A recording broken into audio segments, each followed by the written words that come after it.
Most people think the Second World War at sea was nothing but steel and violence. Merchant ships fleeing merchant raiders, submariners hunting in packs with mechanical precision and no thought for the cost. But the truth is far more complicated than that, and buried somewhere in the vast archives of wartime naval history is a story so unlikely, so at odds with everything we imagine about submarine warfare, that it seems almost impossible it could have happened at all. It's a story about a man whose name has largely faded from memory, a German U-boat captain named Werner Hartenstein, and the night he decided that mercy might matter more than orders. If you find yourself drawn to these slow, deeply researched stories of the Second World War, told at a pace meant to guide you towards sleep, I'd invite you to subscribe. We explore the forgotten corners of naval history here, the moments when the clarity of wartime ideology gave way to the complexity of human choice, and we tell them in the way they deserve to be told, carefully, without rush, the way a story should sound at midnight. Now, imagine for a moment the South Atlantic in September of 1942. The ocean lies perfectly still. There are no lights on the horizon, no distant ships, no sound except the soft percussion of small waves against the hull of a submarine resting just beneath the surface. Above, the night sky is so clear, so densely populated with stars, that it seems almost impossible such a sky could exist in a world at war. The Southern Cross hangs low on one side, Sirius brilliant on the other, and the Milky Way stretches across the black, like a river of light that hasn't changed in millions of years and will remain unchanged long after every ship in this ocean has been forgotten. The submarine is U-156, a German Type 1XC, long and narrow and dark, designed for range and endurance rather than speed. She rides low in the water, her conning tower barely visible even to eyes that know where to look. Inside her, men move through darkness and diesel fumes, speaking only in whispers because sound carries through water in ways that make the ocean itself a listener. The captain is in the control room, monitoring instruments whose needles shift with barely perceptible movements. Somewhere forward, sonar operators listen to the vast silence of the Atlantic, waiting for the sound of propellers. What few people understand about submarine warfare, about the actual texture and weight of it, is how much of it is emptiness. For every moment of violent action, there are weeks of watching and waiting, of lying still in the water while the boat groans and creaks around you, of men learning to breathe shallow so as not to waste oxygen, of nerves worn thin by the knowledge that a single mistake, a single sound at the wrong moment, could bring a depth charge down on your head. The submarine is not a place of glory or grand tactics. It is a place of claustrophobia and monotony, and the constant, low-level certainty that you are vulnerable in ways that are difficult to describe to anyone who has not experienced them. And yet there is also a peculiar rhythm to it, a strange kind of peace in the discipline and routine. In the early days of September, as U-156 moves through the waters south of the equator, that routine has held steady. The crew has fallen into the patterns that govern underwater life, the watches and the meals and the maintenance that must happen continuously. The boat is in good condition. The crew is competent. The mood, by all accounts from those who served aboard her, is good. There is even, by some measure, camaraderie. On a submarine, where space is measured in feet and privacy does not exist, men develop a kind of intimacy born not of affection, but of absolute necessity. They learn to trust one another in the way that soldiers do, in the way that only emerges when your survival depends entirely on the competence of the man next to you. The captain of U-156 is a relatively young man in the context of wartime command, 36 years old, which on a submarine crew makes him ancient. Werner Hartenstein has been commanding this boat since March of 1942, and in that time he has become something of a legend among U-boat captains, though his fame is for reasons that would seem, to a casual observer, somewhat modest. He has sunk ships, yes, as any U-boat captain in 1942 must do. But what people remember about Hartenstein is not his tonnage or his efficiency. What people remember is that he is, by the standards of wartime, almost gentle. He treats his men with something that approaches kindness. He possesses what might be called a sense of humor. He takes care of his crew in ways that seem almost paternal, which is unusual in an officer corps raised on the traditions of Prussian discipline. None of this, of course, prepares anyone for what is about to happen. As September advances, U-156 continues her patrol, moving south and east through waters that have been, for the German submarine service, almost monotonously empty. The war in this part of the Atlantic is not like the war in the North Atlantic, where convoys move in tight formations and are defended by destroyers and corvettes. Here, in the South Atlantic, far from the main shipping lanes, individual vessels are more common. A captain hunting here must be patient, must understand that days will pass without contact, and that contact, when it comes, will likely be a merchant ship traveling alone or in a small group, far from any escort. On the morning of September 12th, the watch aboard U-156 spots smoke on the horizon. It is not a small vessel. It is, in fact, quite large, and it is traveling without escort. The captain is notified. The boat is prepared. And very slowly, with the kind of patience that submarine warfare demands, U-156 begins to close the distance. The vessel ahead is the RMS Laconia, a British troopship of some 17,000 tons, a ship that in peacetime had carried passengers in comfort and style between London and South Africa. Now she carries soldiers and supplies and, unknown to anyone aboard U-156, nearly 2,000 Italian prisoners of war, men captured in North Africa and being transported to prisoner camps in Africa, held in the bowels of the ship in conditions that no one ever thought too carefully about.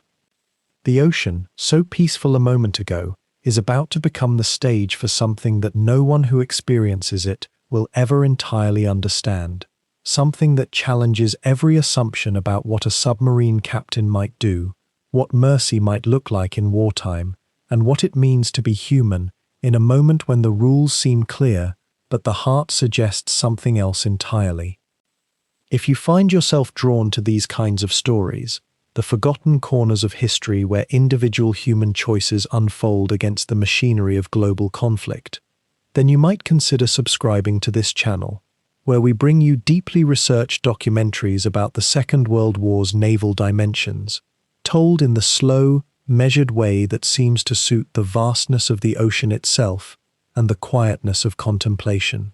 Each documentary is crafted specifically for listening as you drift towards sleep, layering historical precision with the kind of pacing and tone that honors both the weight of what happened and the need for your mind to settle.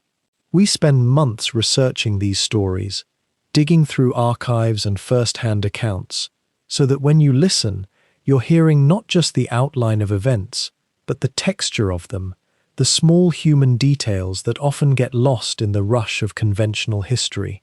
And there are so many such stories waiting in the depths. Tales of naval commanders who faced impossible choices, of crews who endured circumstances that strain modern comprehension, of moments when the rigid structures of warfare somehow bent under the pressure of conscience.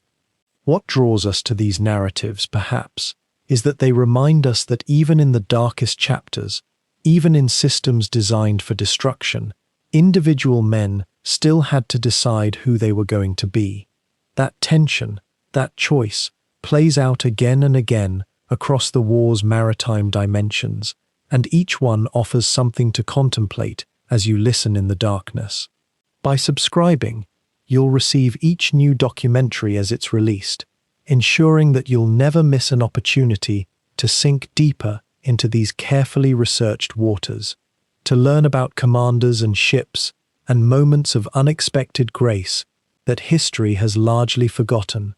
The ocean, in many ways, is the perfect setting for this kind of storytelling. Vast, unknowable, patient. It swallows sound, it absorbs light. It makes us feel small, and perhaps that smallness is exactly what we need when we're trying to rest, trying to step away from the noise of the present moment into the slower rhythms of the past.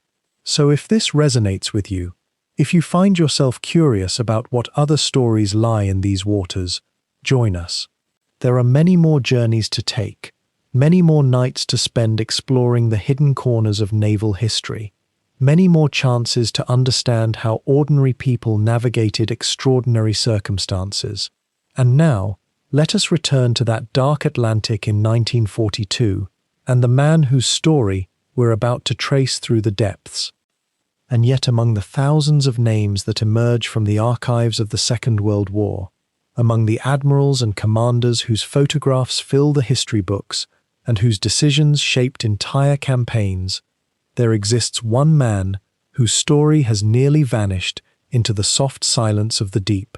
His name was Werner Hartenstein, not a household word, not the figure upon which grand monuments were built, or whose memoir became a bestseller in the decades after the war. Simply Werner Hartenstein, a German naval officer whose submarine command would bear witness to one of the strangest and most quietly heroic moments of the entire Atlantic War, a moment that seemed to defy the very nature of the conflict itself. What makes this particularly curious, if you pause to consider it, is that Hartenstein's greatest act of humanity occurred not in the safety of a military hospital or in the shelter of a peace treaty, but in the chaos of open water, surrounded by enemies, operating under orders that would soon make such an act impossible. He was a U-boat captain. These were the men who hunted merchant vessels in the Atlantic, who sent torpedoes into the hulls of ships carrying supplies and soldiers and civilians.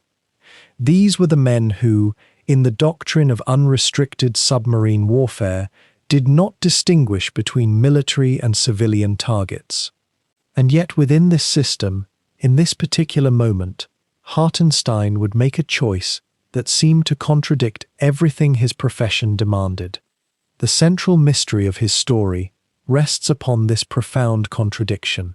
How does a man trained in a system of total war, operating within a military hierarchy that valued efficiency and ruthlessness above all else, find himself instead risking everything, his boat, his crew, his own life, to save the very enemies he had been ordered to destroy? What does it tell us about human nature that such an act could occur within the machinery of industrial genocide? And perhaps most unsettling of all, why has this story been so thoroughly forgotten, so carefully set aside by history, that most people who lived through the war, and far more who came after it, never heard the name Werner Hartenstein at all? The answer to that last question is itself a story worth contemplating. It involves not only the chaos of war and the fog of conflicting narratives, but also the politics of memory, the way nations and victors reshape history to fit particular meanings, the mechanisms by which inconvenient truths are quietly shelved, while simpler stories, stories of clear villains and clear heroes, take their place in our collective understanding. Hartenstein's act of rescue was, in many ways, unbearably complicated. It did not fit neatly into the categories that historians preferred. It was neither a propaganda triumph nor a clear moral failure. It was instead something far more human and far more troubling, a moment where a single man, confronted with catastrophe, chose compassion over orders and paid a price that would echo long after his death. To understand who Hartenstein was in that moment, when his submarine surfaced amid the wreckage of a stricken ship, and he made the decision that would define his legacy, we must first know something of the man beneath the uniform. We must understand not only his technical competence as a naval officer, or his standing among his fellow commanders, but something of his character, his sensibilities, the particular way he understood his duty, and his place in the vast machinery of war. For the rescue he would undertake was not an isolated act of rebellion. It emerged, we might say, from a particular view of the world that had been forming within him for years, shaped by his childhood in Saxony, by his experience in the German Navy during the strange, uncertain years of the Weimar Republic, and by the subtle ways that one man's conscience can quietly resist the gravitational pull of collective madness, even as that madness grows stronger all around him. The story of Werner Hartenstein is, therefore, not simply a story about one submarine or one rescue operation. It is a meditation on how an individual maintains his humanity in an inhuman system, how kindness can flourish even in the blackest circumstances, and how the act of remembering or forgetting shapes what we believe about ourselves as a species. The darkness of the Atlantic at night in September 1942 would illuminate, for a brief moment, a light that no one expected, and in that light, something would occur that the machinery of war would spend considerable energy trying to erase from history. But the ocean, in its way, remembers. The survivors remember. The records, buried in archives and microfilm, preserve the details. And now, as you settle more deeply into the comfort of listening, into the gentle progression of time, as it moves backward through history, we can retrieve that story from the silence, can let it unfold in all its complexity and sorrow and quiet nobility, can ask ourselves what we might have done had we been there, had we borne that weight of command, had we stood on the bridge of a submarine and seen the face of the drowning and been asked to choose between duty and mercy. The night is still, and the ocean is vast, and there is time enough to know him now. To understand the man who would one day surface in the dark waters of the South Atlantic and choose mercy over doctrine, we must journey backward through time, across the great expanse of the 20th century, to a corner of Germany that seemed, at that moment, far removed from the turbulent future waiting to crash upon it all. Werner Hartenstein was born in 1908 in Saxony, that ancient region of eastern Germany, a land of forests and rivers, of modest towns with red-tiled roofs nestled beneath grey skies. His father, Ulrich Hartenstein, was a man of modest means and solid character, a minor railway official whose life followed the measured rhythms of German punctuality and duty. The family moved often, as railwaymen do, carrying their careful routines from one provincial town to another, never quite settling, always aware that their position in society depended upon the faithful execution of their obligations. This was the Germany of the early 20th century, before the cataclysm, when such men still believed in the permanence of their world and the integrity of institutions. The Hartensteins were not wealthy, but they were respectable. They valued education and discipline. Young Werner grew up surrounded by the assumption that a boy of reasonable intelligence and proper bearing could carve out a decent life through steady application and loyalty to something larger than himself. His mother, we know very little about in the historical record, as is so often the case with the mothers of history's men. Yet one imagines, from the fragments that survive, that she was a woman of the sort common to her time and place, devoted to her family's welfare, concerned with propriety, shaped by the rigid social codes that governed German family life in the opening decades of the century. Saxony itself had a particular character that may have influenced him, though we must be cautious in drawing too straight a line between landscape and temperament.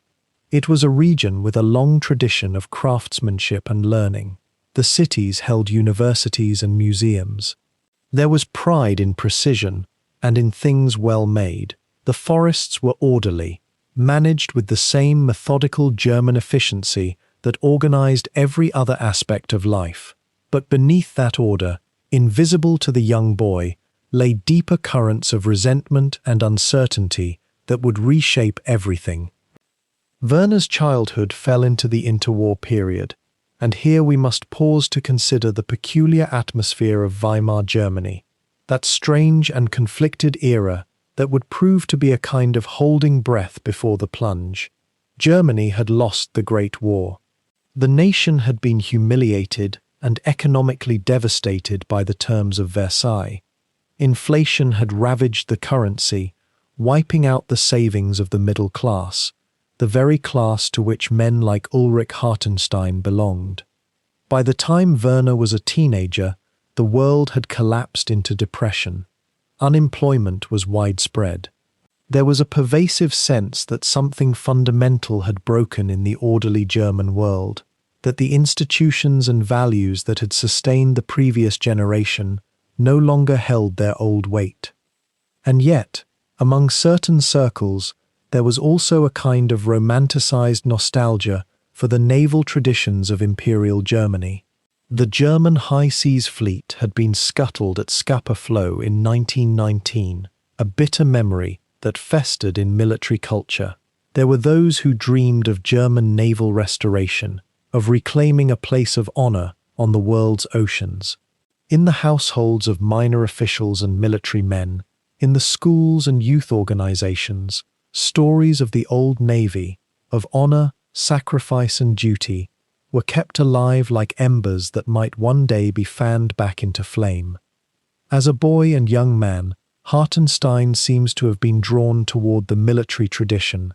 Whether this was because of his father's work in a state institution, or because of some deeper attraction to order and hierarchy that adolescence sometimes awakens in certain temperaments, we cannot say with absolute certainty. What we do know is that by his teenage years, Hartenstein had begun to see the Navy as his future. The Reichsmarine, as the German Navy was known during the interwar period, was small and restricted by the Treaty of Versailles, but it was rebuilding itself in secret during the late 1920s and early 1930s. It represented to many young German men a path toward purpose and dignity in an uncertain world. Consider the appeal of this choice. The Navy offered structure in a world that felt chaotic. It offered a tradition that stretched back to Prussia's golden age, even as the present moment seemed hollow and full of despair. A young man entering the Reichsmarine could imagine himself part of something noble and enduring, something that had survived the humiliation of 1918 and might rise again. This was not unique to Hartenstein. Thousands of young German men made similar choices during this period, but it speaks to how the currents of history move through individual lives, how larger forces shape the decisions of ordinary people in ways they do not always recognize while making them. Saxony, in the 1920s and 1930s, had witnessed all of these upheavals directly. The region had been an early center of communist organizing after the war. There had been political violence and instability. The depression hit the industrial areas of Saxony particularly hard. Families who had lived respectably suddenly found themselves in poverty. The social fabric that had held together seemed to be unraveling. In such an environment, a boy who came of age in a railway official's household, who had learned to value discipline and duty, might well have looked toward the military as a kind of salvation, a place where the world still made sense, where merit and loyalty still carried meaning. But even as we note this, we must be careful not to overstate the case. Hartenstein was not a Nazi fanatic from childhood, as far as the historical record suggests. He was a boy and then a young man, navigating the currents of his time, as people do. He came from a background that valued competence and tradition. He was intelligent and seems to have possessed, even then, a kind of quiet independence of mind. The precise moment at which he decided to pursue a career in the Navy is lost to history, but by the early 1930s, his path was set. He would enter the service. He would become a naval officer in a Germany that was rapidly changing, a nation that was beginning to transform itself in ways that no one in Saxony could fully have anticipated, even as the signs were everywhere if one had eyes to see them. The path that would lead Werner Hartenstein across the Atlantic, and eventually to an act of mercy that would define and haunt him, began in the formal world of Weimar Germany's naval tradition.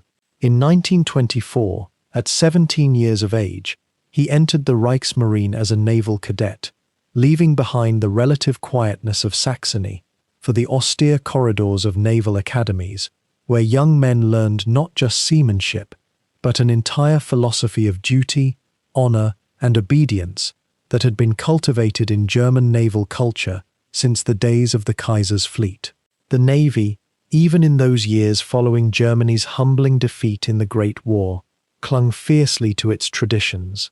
The Treaty of Versailles had stripped away the Grand Imperial Fleet, leaving Germany with only a token force, yet the officers who remained were determined to preserve something of the old pride, the discipline, the sense of purpose that had once defined the Kaiserliche Marine. This was the world into which Hartenstein stepped, a world of polished brass, exacting standards, and an almost monastic dedication to naval excellence. The training was rigorous, unforgiving even. Cadets rose before dawn to the sound of whistles and drumming, their days consumed by lessons in navigation, gunnery, seamanship, and the arcane mathematics of ship handling. They studied the history of German naval victories, the exploits of commanders past, absorbing implicitly the idea that the Navy was something sacred, something that transcended the political upheavals happening on shore. One wonders whether young Hartenstein, newly 17, sensed the peculiar contradiction in this, a naval force stripped of its glory, yet determined to behave as though it still possessed ancient authority. The instructors were, by and large, men of the old school, officers who had survived the transition from the Imperial Navy to this diminished, uncertain entity called the Reichsmarine. They carried themselves with stiffness, with the bearing of men who had known something grander, and were not quite resigned to its loss. Discipline was absolute. A cadet did not question orders. A cadet did not explain or excuse. A cadet performed his duty with precision and maintained the standards of the service, because the service was larger than any individual, larger than politics, larger than comfort or preference. The academies themselves were austere, almost monastic spaces, wooden bunks in shared dormitories, minimal personal space, the constant presence of authority, senior cadets enforcing rules, officers observing from the periphery, the weight of tradition pressing down from every wall. And yet, within this severity, there developed among the cadets a peculiar kind of intimacy. They suffered the same hardships together. They learned the same lessons.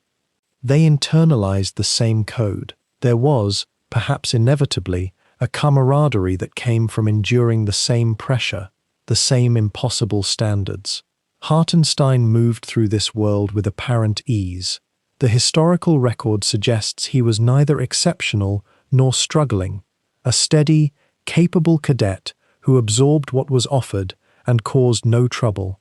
He was training to be a professional officer of the German Navy, and the Navy demanded that he become a machine of competence, a man who could navigate by stars and mathematics, who could read the sea and the sky, who could make split-second decisions under pressure, and who would, above all, obey without hesitation.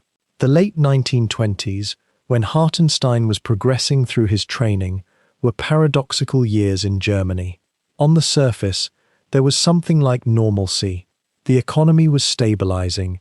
There was even a period of relative prosperity known as the Golden Twenties. Yet beneath this lay profound uncertainty. The Weimar Republic felt fragile to many Germans. The old world of monarchy and imperial certainty had been shattered.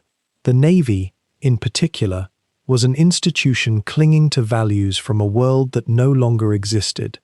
The officers who trained cadets like Hartenstein were, in many ways, men of the 19th century trying to maintain their relevance in the 20th.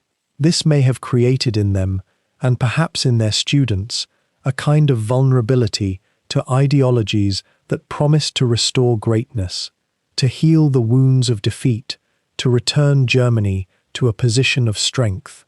Yet, during Hartenstein's training years themselves, such political currents remained relatively distant from the academy grounds. The focus was narrower, more technical. Learn your craft, master the fundamentals, become a worthy officer of the German fleet.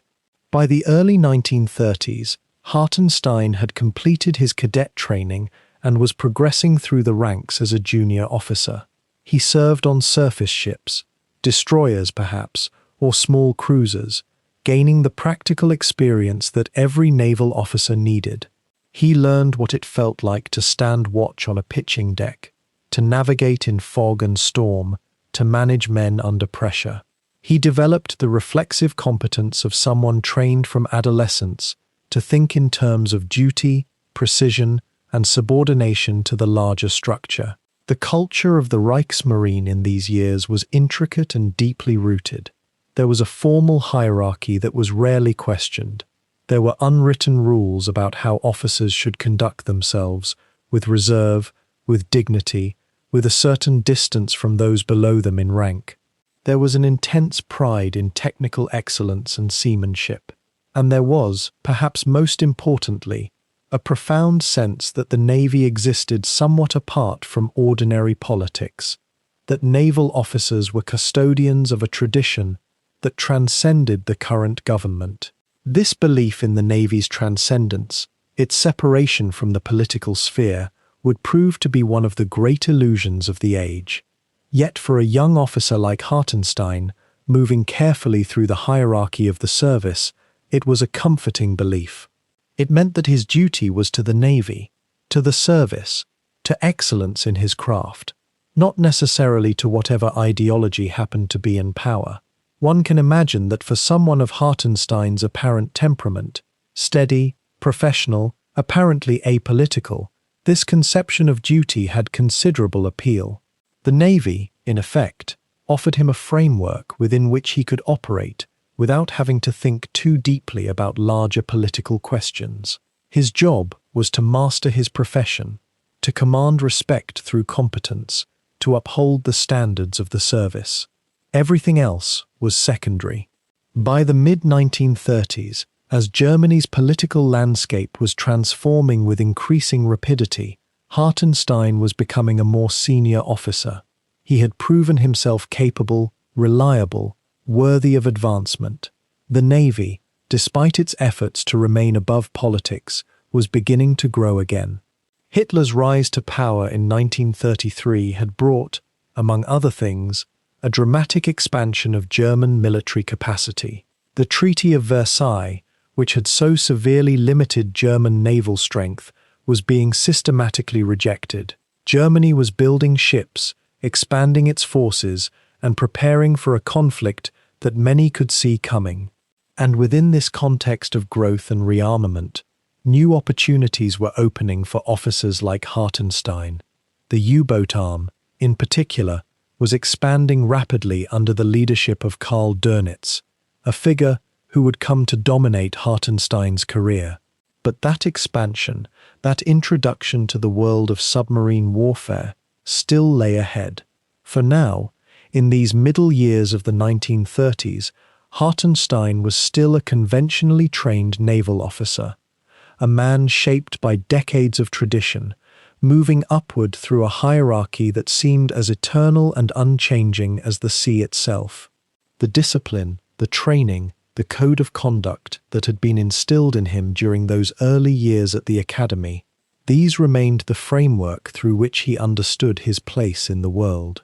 Whether he realized it or not, this training would prove to be one of the strongest forces in his character, influencing the choices he would make when the moment came that required him to act contrary to orders, to mercy in the face of protocol, to humanity in the face of war.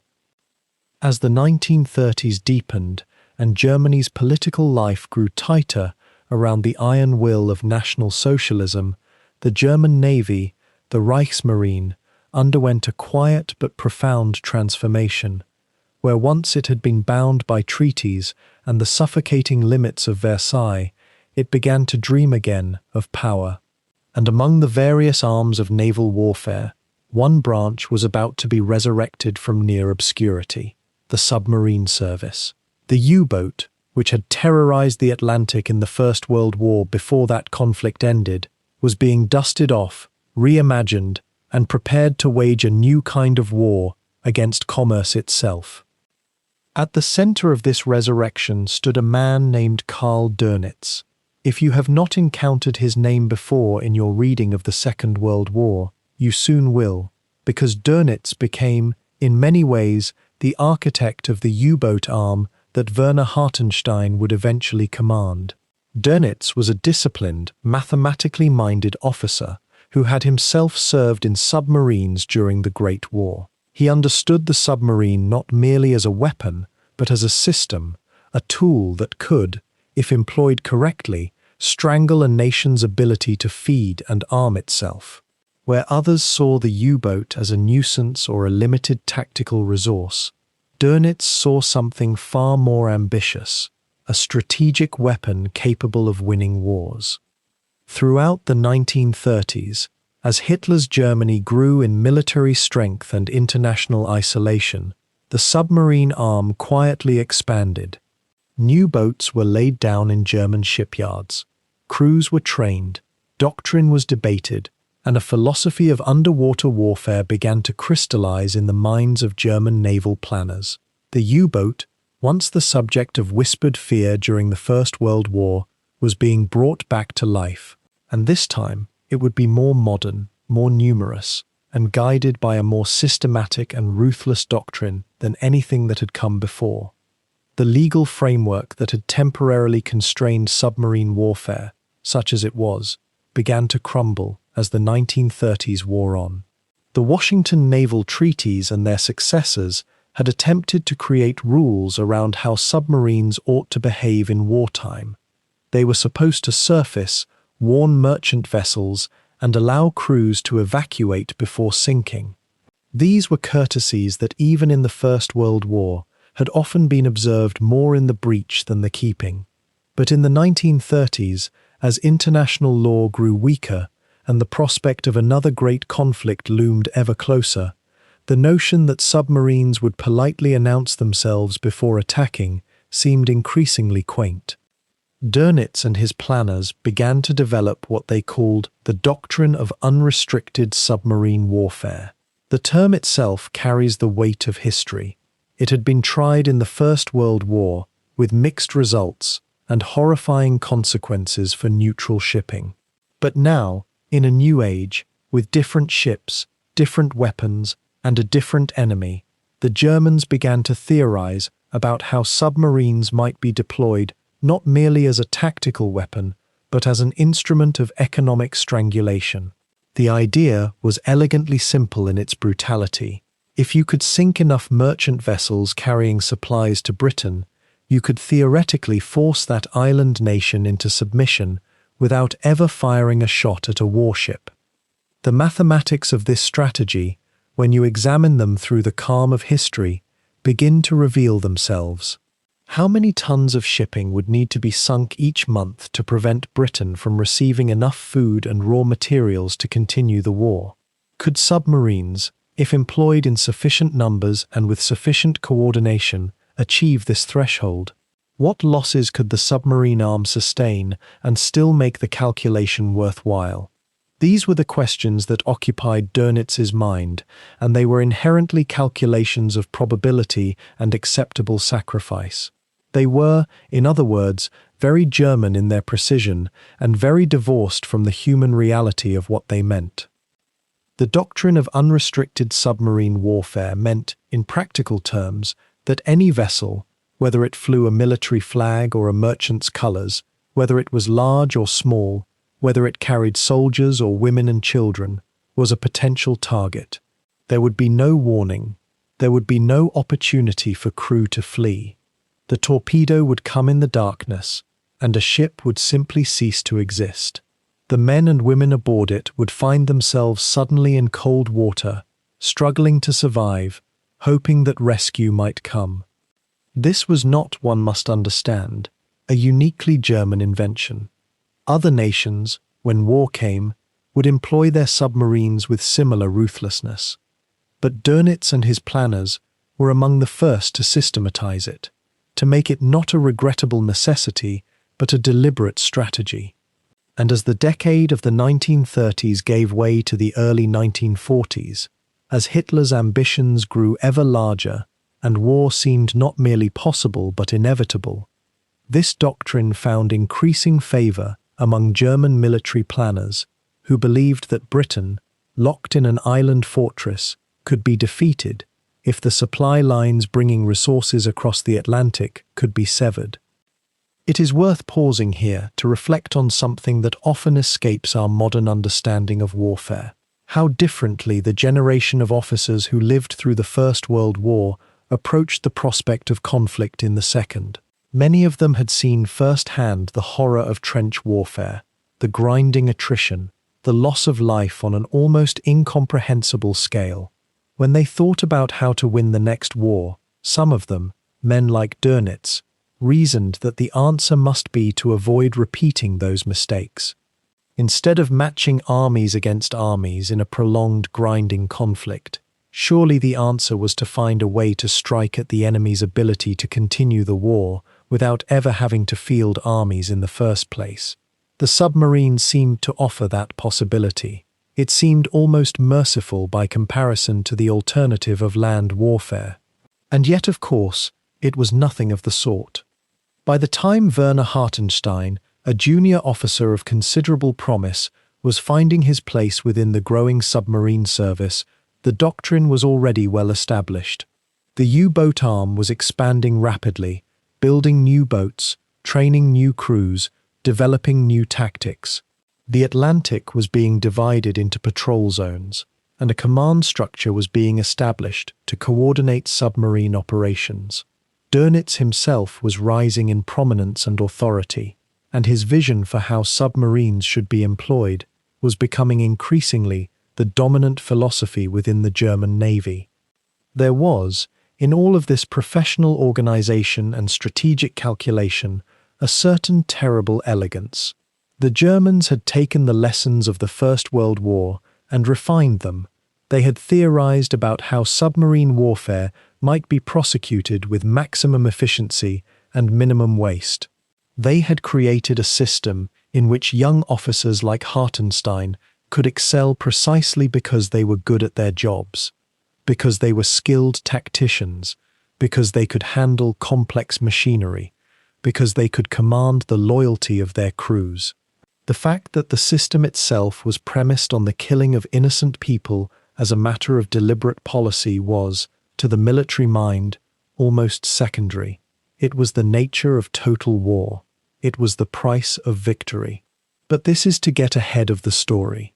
For now, in these opening chapters of Hartenstein's life at sea, what matters is that he was entering the submarine service at precisely the moment when it was becoming something powerful, something with a clear strategic vision, something that promised to play a decisive role in the coming conflict. The U-boat arm was ascending, Dönitz's star was rising, and young Werner Hartenstein, with his discipline and his intelligence and his quiet competence, would soon find himself at the center of one of the most fateful decisions ever made beneath the surface of the Atlantic. By the time Werner Hartenstein was assigned his own command in the autumn of 1941, the U-boat arm had already transformed from a fledgling service into something approaching a sophisticated machine of war. He was 31 years old, schooled in the old traditions of the Reichsmarine, but forged in the new temperament of Dönitz's expanding force. His posting came with a particular distinction. He would captain U-156, one of the largest and most capable submarines then in service. The Type IXI U-boat represented the pinnacle of German submarine design at that moment. A long-range ocean cruiser built not for the cramped waters of the North Sea or the Channel, but for the vast, distant hunting grounds across the Atlantic and beyond. The boat herself had been laid down at the Deutsche Werft shipyards in Hamburg in the early months of 1941, and by autumn she was nearly complete. To understand what Hartenstein inherited is to grasp something of the engineering ambition embedded in these vessels. The Type 1XC displaced over 1,500 tons when submerged, a considerable bulk for a submarine of that era. Her diesel engines, when running on the surface, produced nearly 5,000 horsepower. She could remain underwater for hours if necessary, creeping along on battery power alone. Her range was extraordinary for a submarine of the time. She could journey roughly 9,000 nautical miles without refueling, which meant she could operate in waters that smaller boats could never hope to reach. From her bow protruded two 18-inch torpedo tubes. Aft, 4 more. She carried a total of 22 torpedoes when fully loaded, though rarely did she leave port with every rack full. She also mounted a deck gun, a 75mm weapon that, in the early years of the war at least, gave her the ability to surface and engage merchant vessels with conventional gunfire, conserving her precious torpedoes. The construction of U-156 had taken many months of meticulous labor.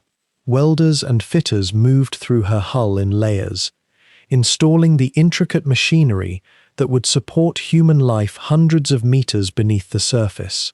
The outer hull was streamlined steel, perhaps only 1 centimeter thick in places, a calculated compromise between buoyancy and strength. Inside, separated by a thin margin, ran the pressure hull, the true protective shell that held the air and the crew and the tender machinery of consciousness itself. Between these hulls ran ballast tanks, the narrow vertical spaces that would flood with seawater to sink the boat, or blow to air to raise her. Everything in a submarine is a study in spatial economy, in the vertical compression of complicated machinery into a form no longer than a large house, but infinitely more complex. The crew that Hartenstein would gather around him numbered approximately 45 to 50 men, depending on the specific patrol and the type of mission anticipated. These were drawn from every class of German society, though by 1941 a certain profile had begun to emerge among U-boat sailors. Younger men predominated, not teenagers, but fellows in their early 20s, mostly volunteers, or at least men who had volunteered for submarine service after initial conscription. There was a particular sort of character, perhaps, that gravitated toward the submarine arm. Some sought adventure or advancement. Others wanted to escape the grinding infantry. A few, perhaps, harbored some intuition that the tight community of a U-boat crew offered a kind of human connection that vast armies could not provide. The boat's officers under Hartenstein numbered 5, a first watch officer, a second watch officer, the chief engineer, the medical officer, and the navigator. These men occupied the highest social tier aboard, their quarters slightly more spacious, their prerogatives clearer, yet even their accommodation was cramped by any normal standard.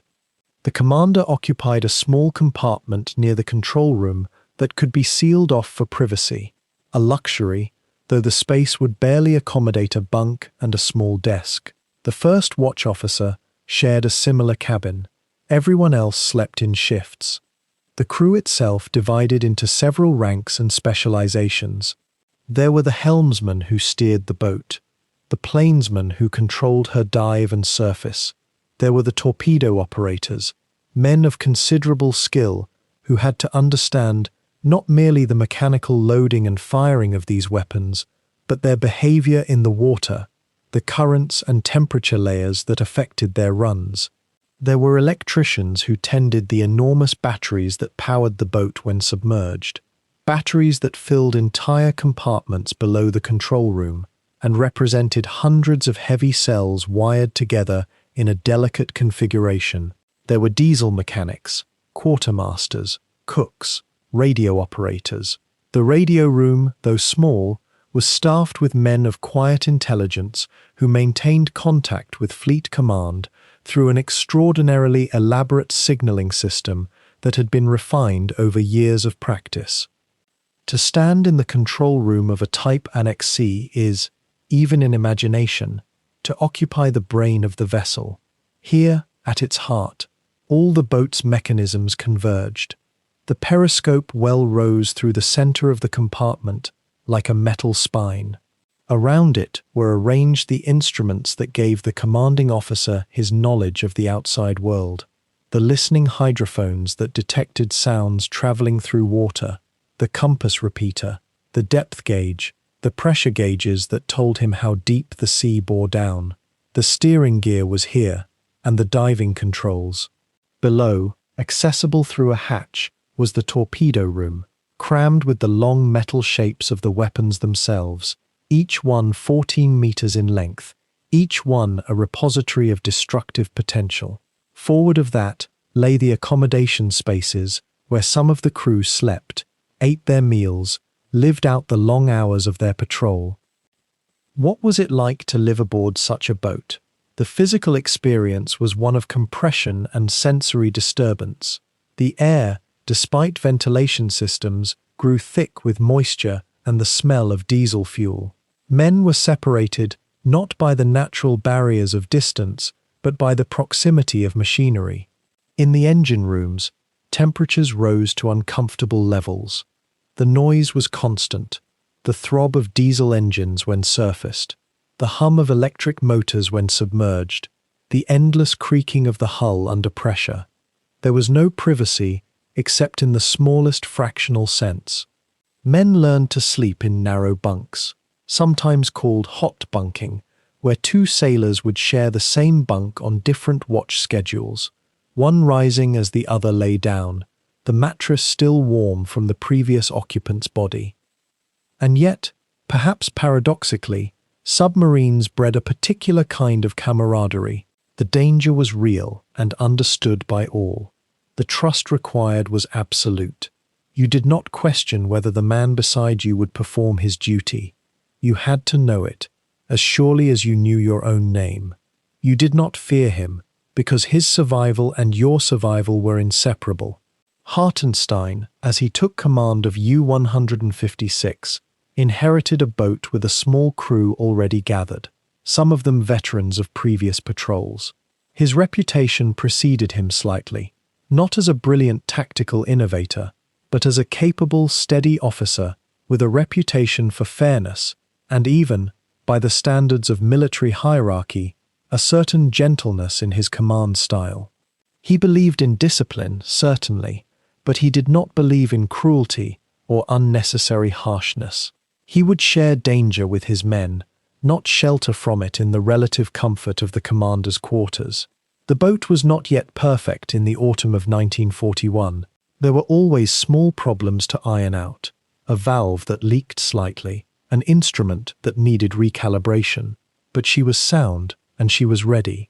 And ready too was the man who would command her, standing at the threshold of a war that would make him, for a brief time, unforgettable, before history largely forgot him.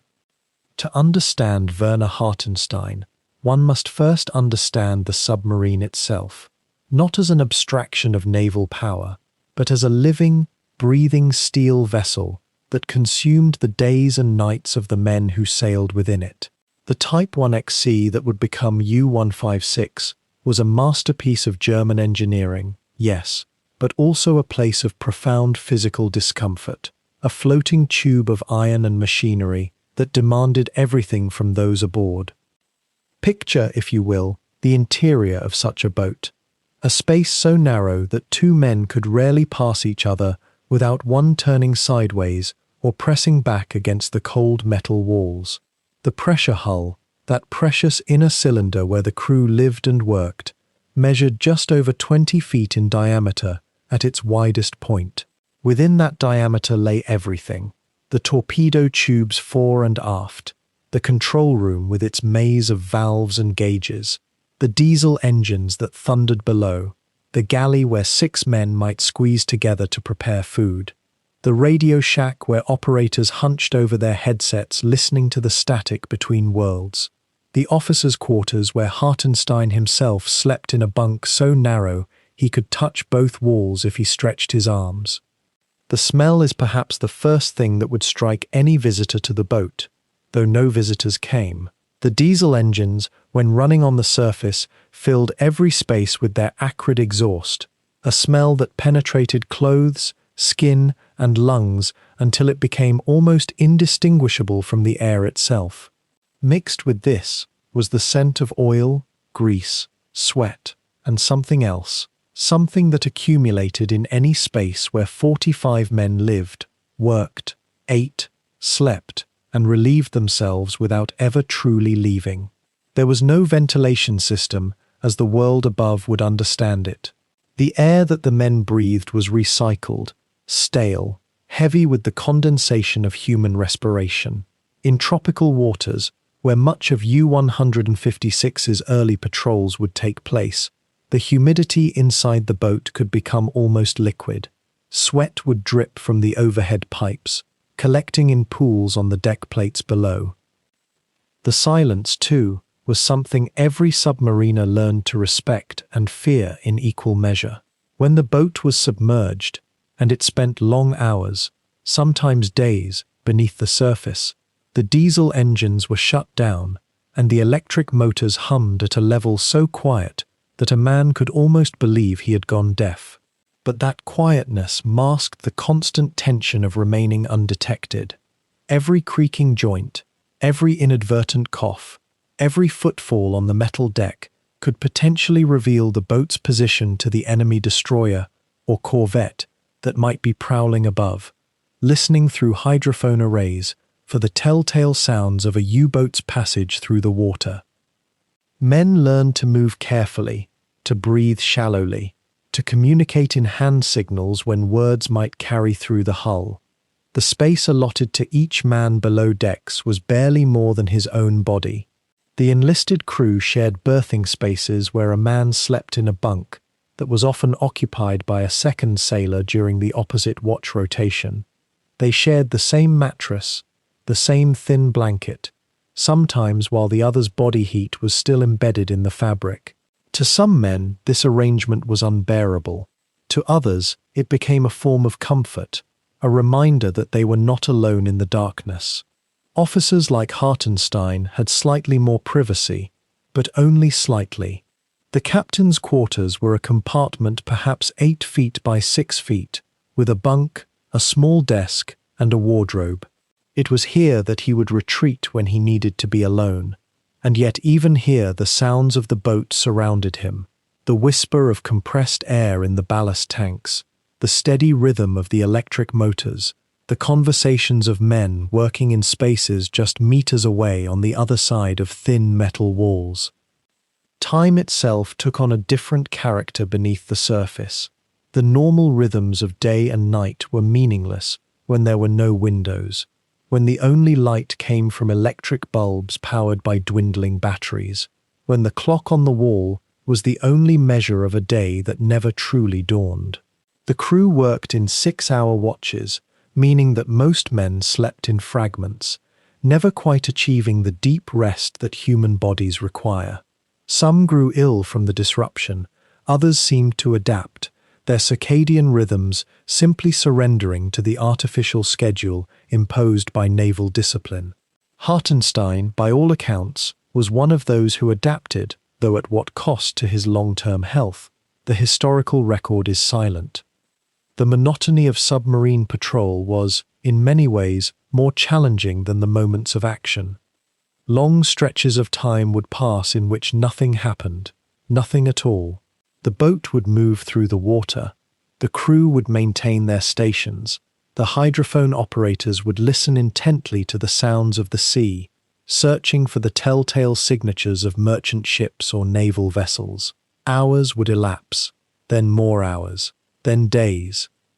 A man might spend an entire week with nothing to occupy his mind beyond the mechanical tasks of his station, the monotonous hum of the motors, the presence of 44 other men in the most confined of spaces.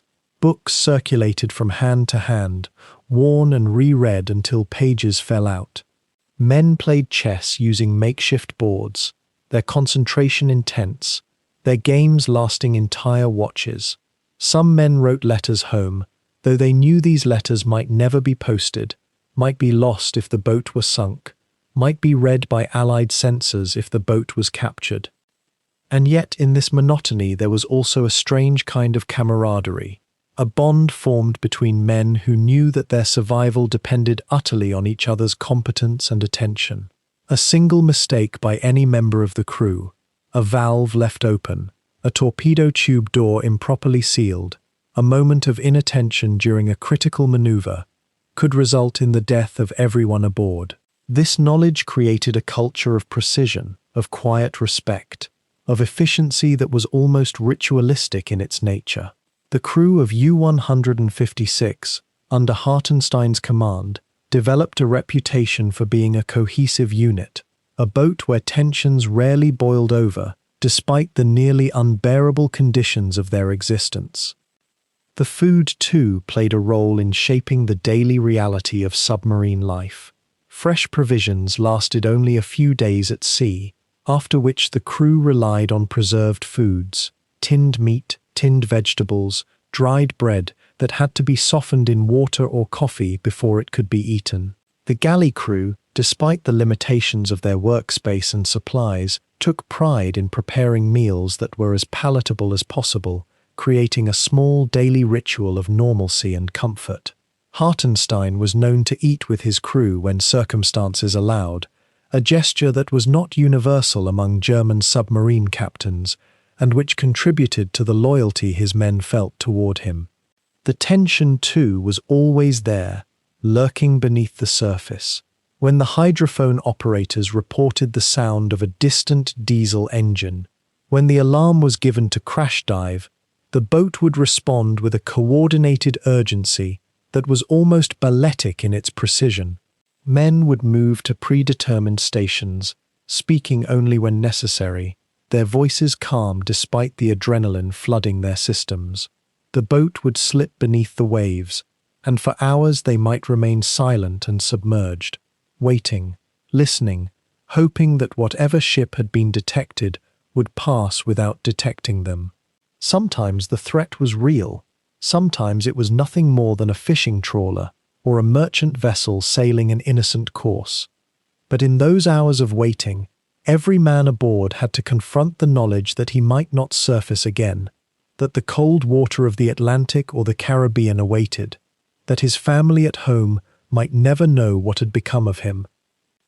This was the world that Werner Hartenstein inhabited for months at a time, the world that shaped his character and tested his resolve, the environment in which all of his decisions, both the ones for which he would be remembered and the ones that would be forgotten, would be made. To truly understand the actions he would take in September of 1942, one must first understand the pressure, both literal and psychological, under which every moment of his command was conducted. The submarine was not merely a machine of war, it was a capsule of human existence suspended in an alien realm, and the men within it were sustained by discipline, routine, and a kind of faith in their captain that bordered on the spiritual. The waters around the Caribbean islands in early 1942 held a peculiar kind of abundance for the submarines of the Kriegsmarine. You might imagine, if you've never considered it before, that the Atlantic Ocean would be the crowded hunting ground, the obvious place where merchant vessels gathered in their convoys. But the American coast, at that moment in history, remained undefended in ways that seem almost incomprehensible in retrospect. The United States had only recently entered the war in December 1941, and its maritime defenses were still forming themselves out of hurried peacetime protocols and improvisation. Werner Hartenstein and the crew of U-156 found themselves dispatched toward this theatre of almost unguarded riches in early 1942. They would transit south from the French bases in occupied Brittany, where the submarine arm had established its Atlantic fortress, and the journey itself was a crossing through hostile waters, a period of careful navigation and constant vigilance. But when U-156 finally turned its bow toward the Gulf of Mexico and the shipping lanes that threaded between Florida and the Caribbean islands, the atmosphere aboard began to shift. There was a sense, unspoken among the officers and crew, of moving towards something unusual, something almost easy. The German submariners called this period the Zweite Glückszeit, the second happy time. It had a grim poetry to it, because the first happy time had been in 1940 and 1941, when the U-boats had ravaged British commerce with a kind of gleeful intensity. But then convoy tactics had improved. Destroyers and corvettes had multiplied. The Atlantic had become harder, more contested, more deadly. The happy times, when a single submarine could find merchant ships sailing alone and unprotected, those moments had seemed to pass. And yet, suddenly, in the waters off America, they had returned.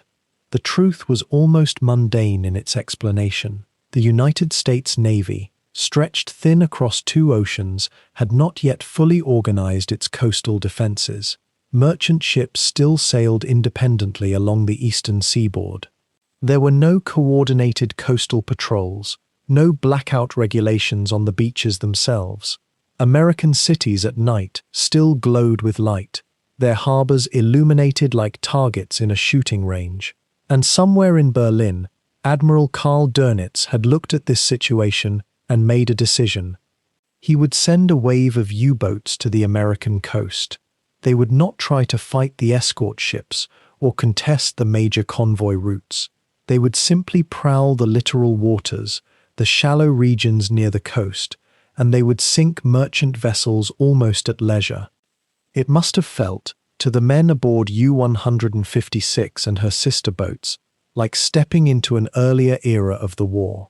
When Hartenstein surfaced at night and saw the silhouettes of merchant ships clearly outlined against the glow of the American shore, it was hard not to feel a strange mix of exhilaration and disbelief.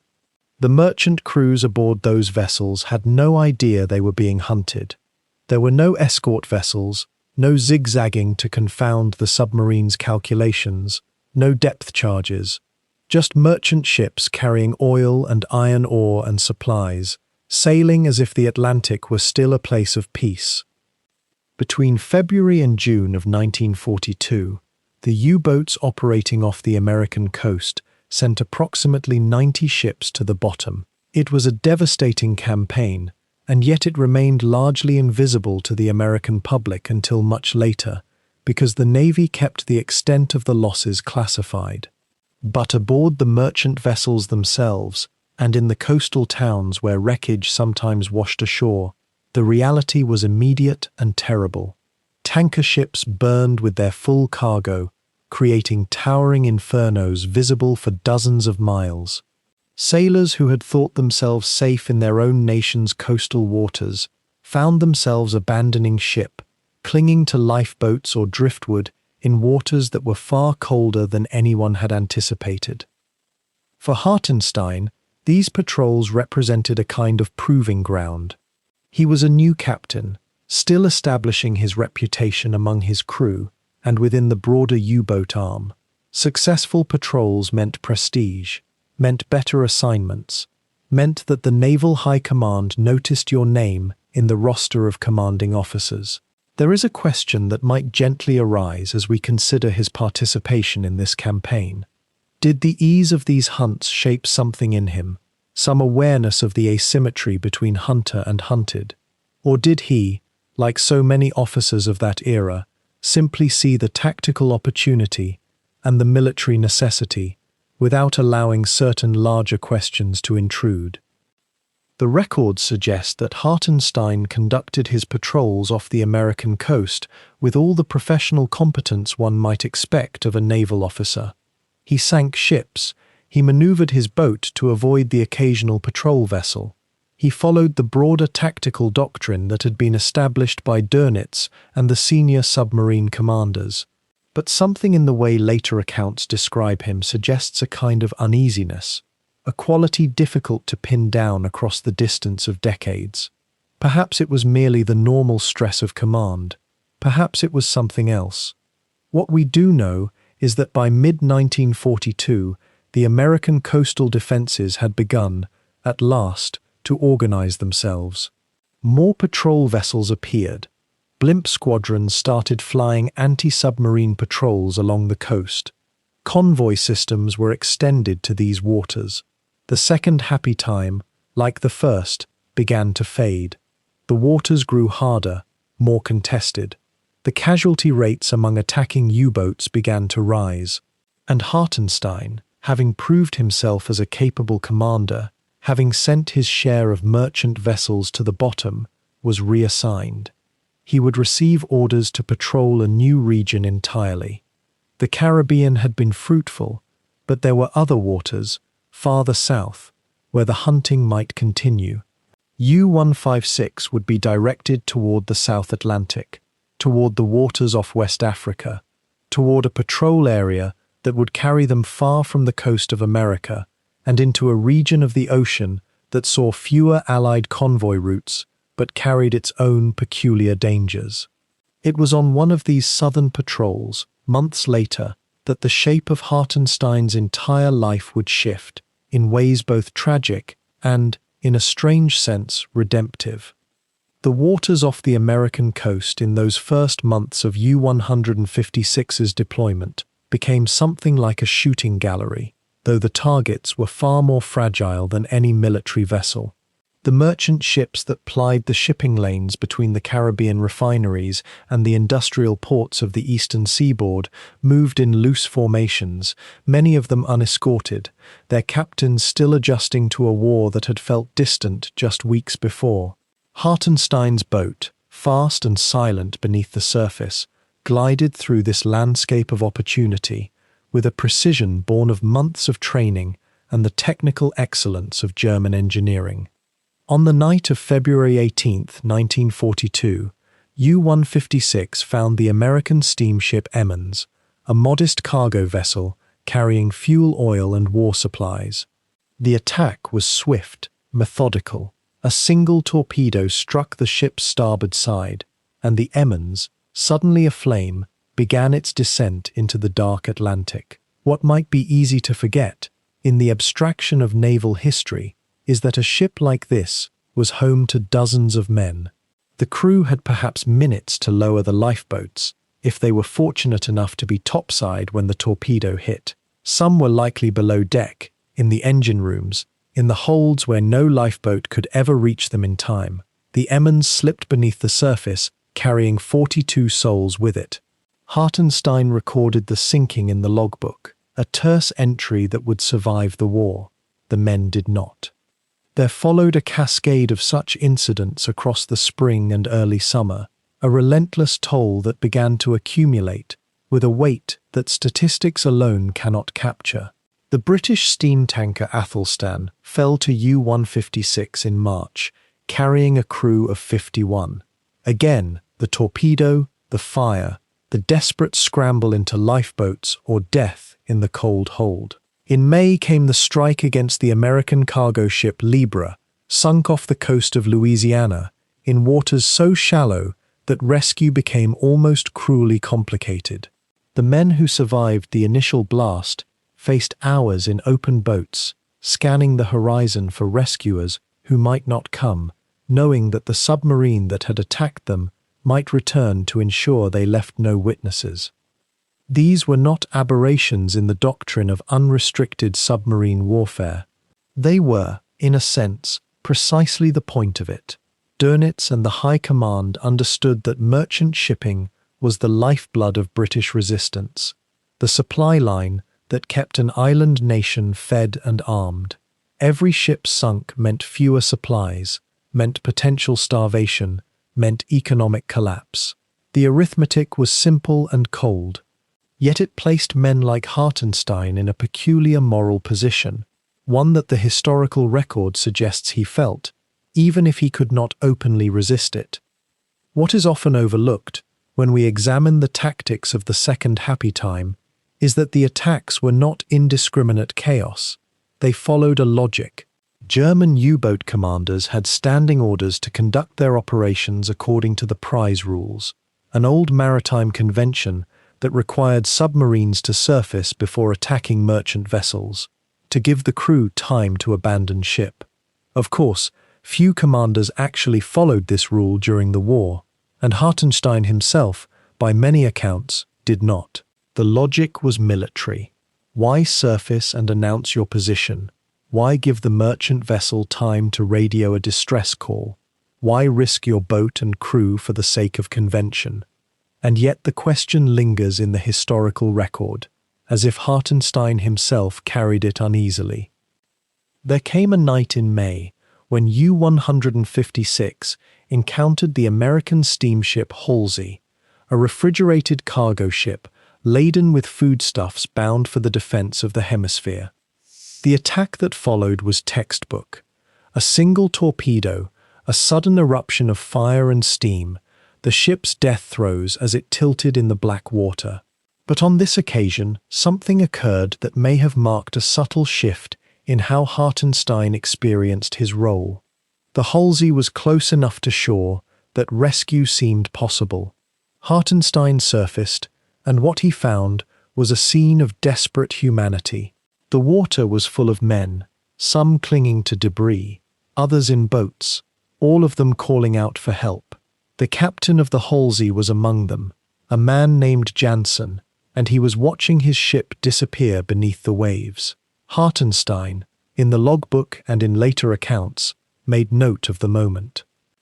What happened next remains, even now, somewhat veiled in the fog of conflicting accounts and faded memory. Some reports suggest that Hartenstein permitted some of the survivors to board U-156, that he provided them with fresh water, that he gestured in the direction of the nearest shipping lane. Other accounts are less certain.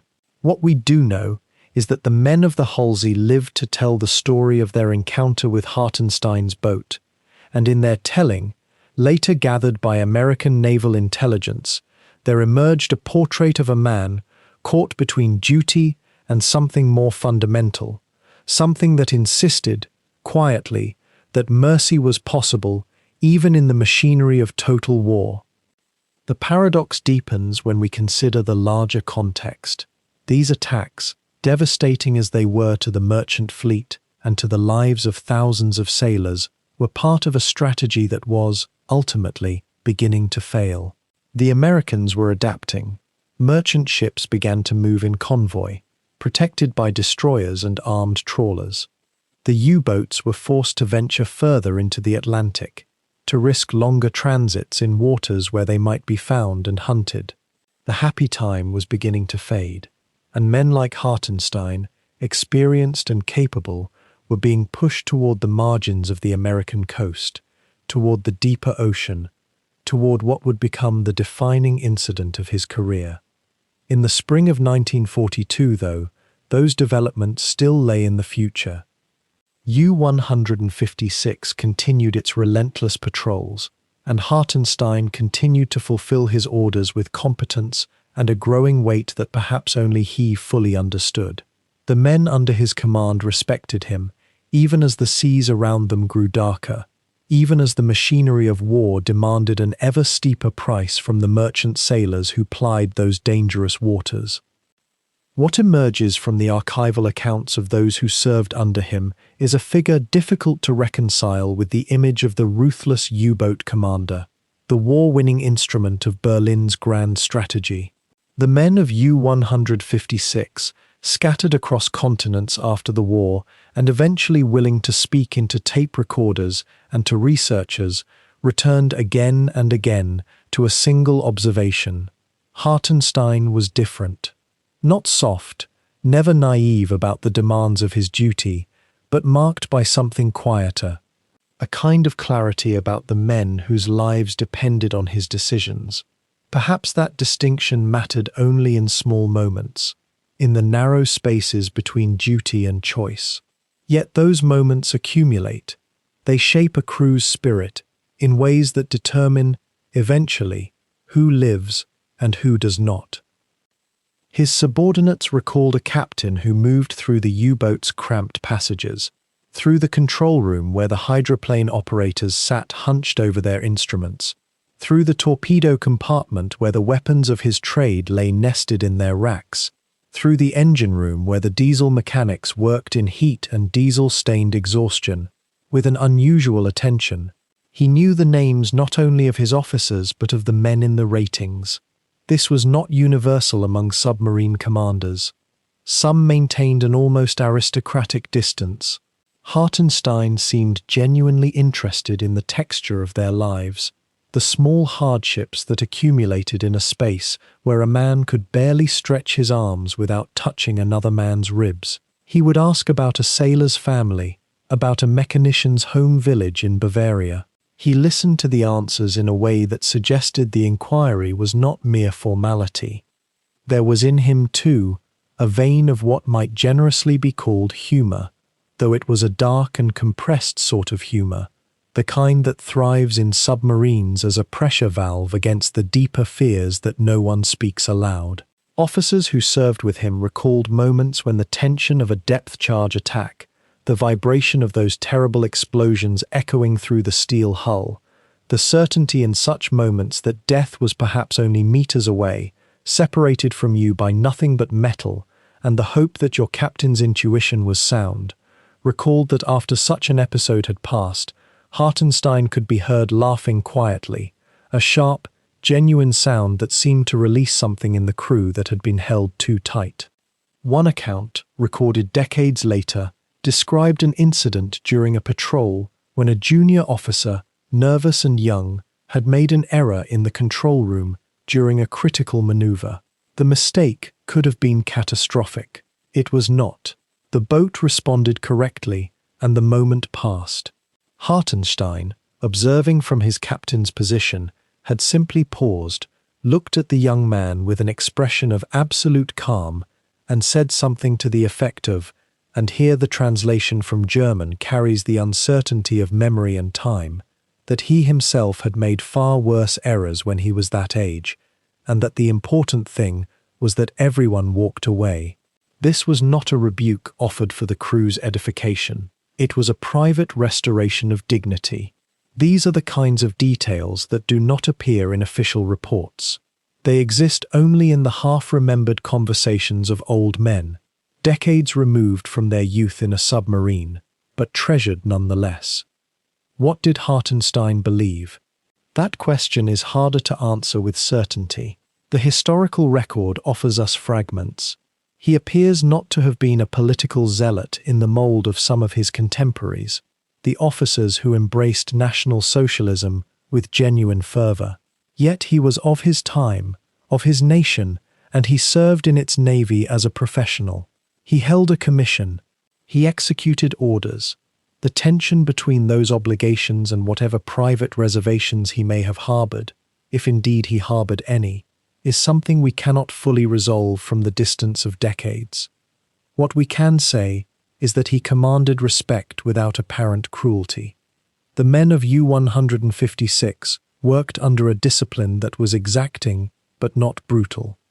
This distinction, again, may seem small in the context of total war, but in the submarine service, where the line between calculated risk and recklessness could be measured in seconds, where a captain's judgment could mean the difference between returning home or resting forever on the ocean floor, this quality of leadership took on immense weight. A crew that trusts its captain is a crew that can function with clarity under unimaginable pressure.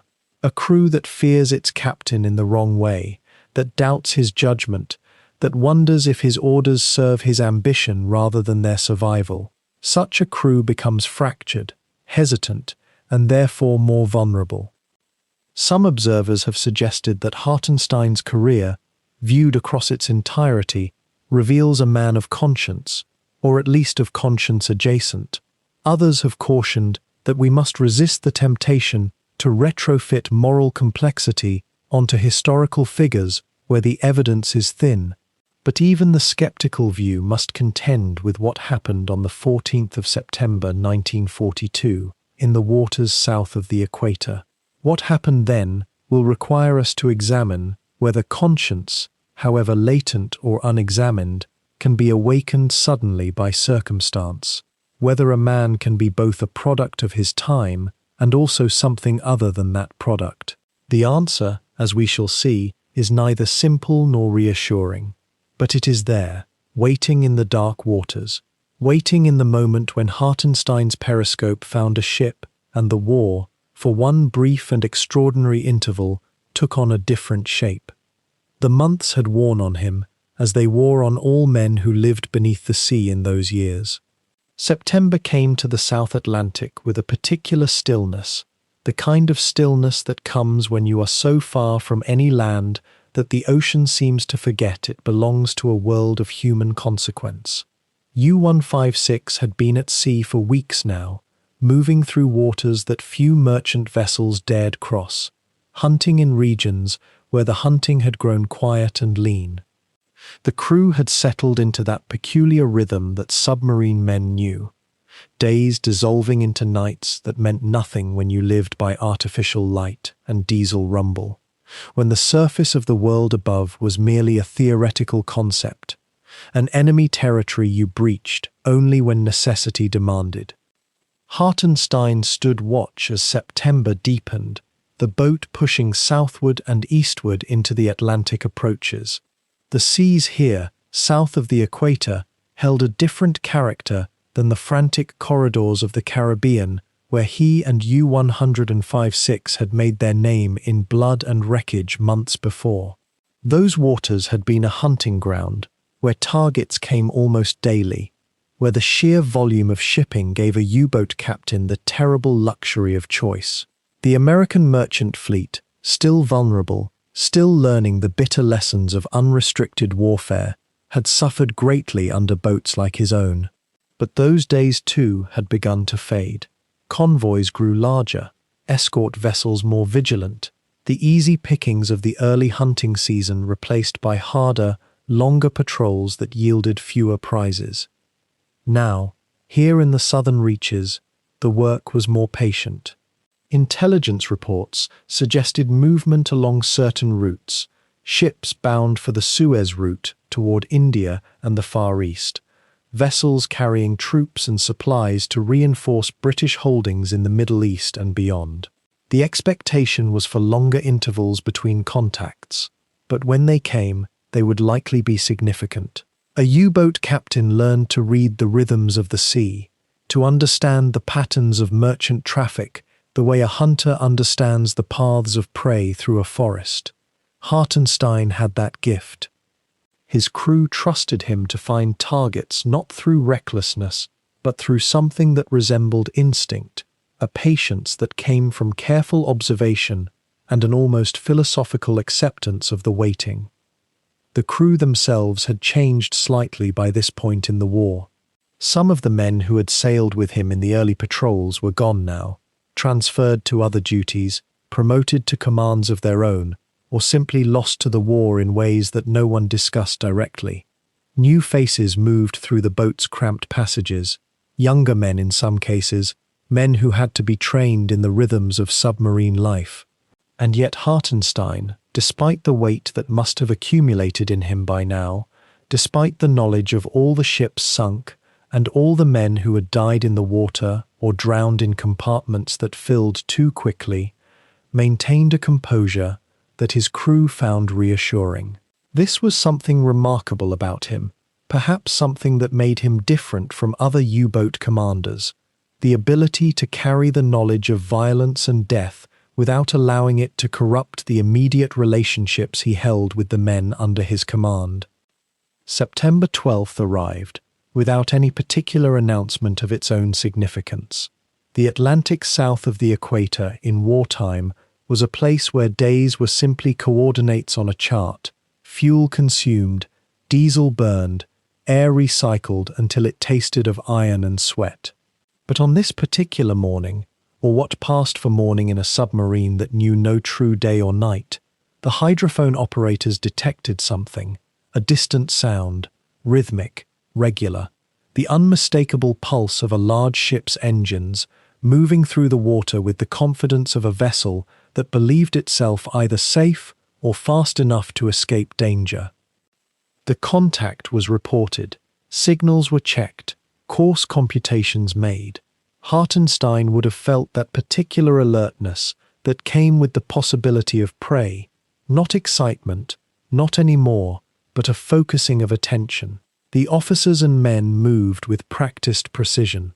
The boat altered course, engines adjusted to intercept the contact without creating noise that might betray the submarine's position. They were, after all, still limited creatures, dependent on silence and patience and the vast indifference of the ocean to give them any advantage at all.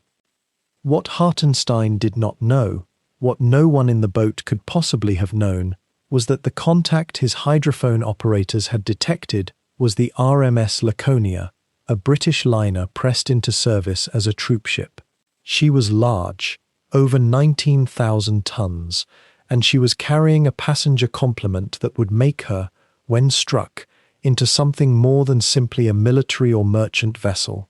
She carried British troops, yes, and British civilians, some of them women and children, traveling toward garrison postings or administrative roles in the Middle East. But the Laconia was also carrying something else, something that was known to British naval authorities, but something that would prove, in the coming hours, to be profoundly consequential. Deep in her holds, crowded into spaces barely adequate for their number, were approximately 1,800 Italian prisoners of war, men captured from North Africa, now being transported to a prison camp in South Africa.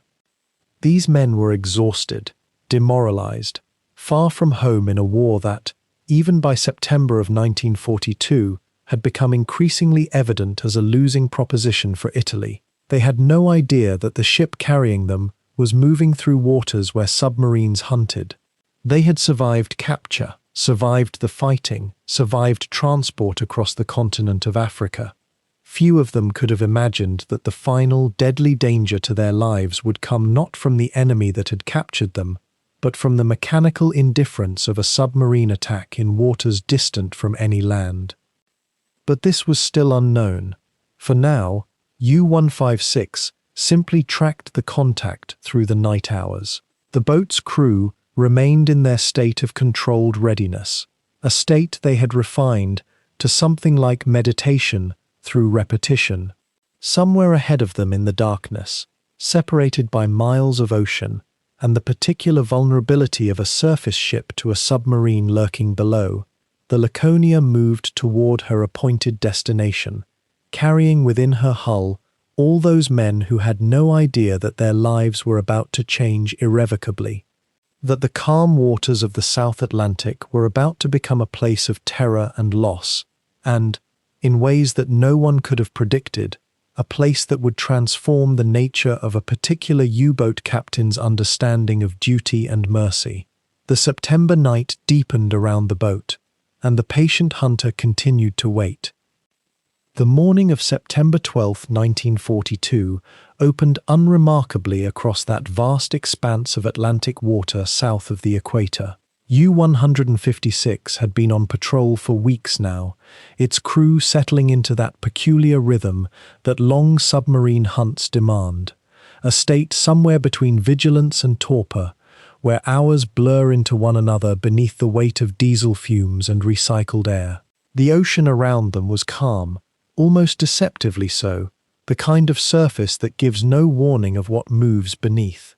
Hartenstein and his watch officer were scanning the horizon in the pale light of early morning when they spotted it.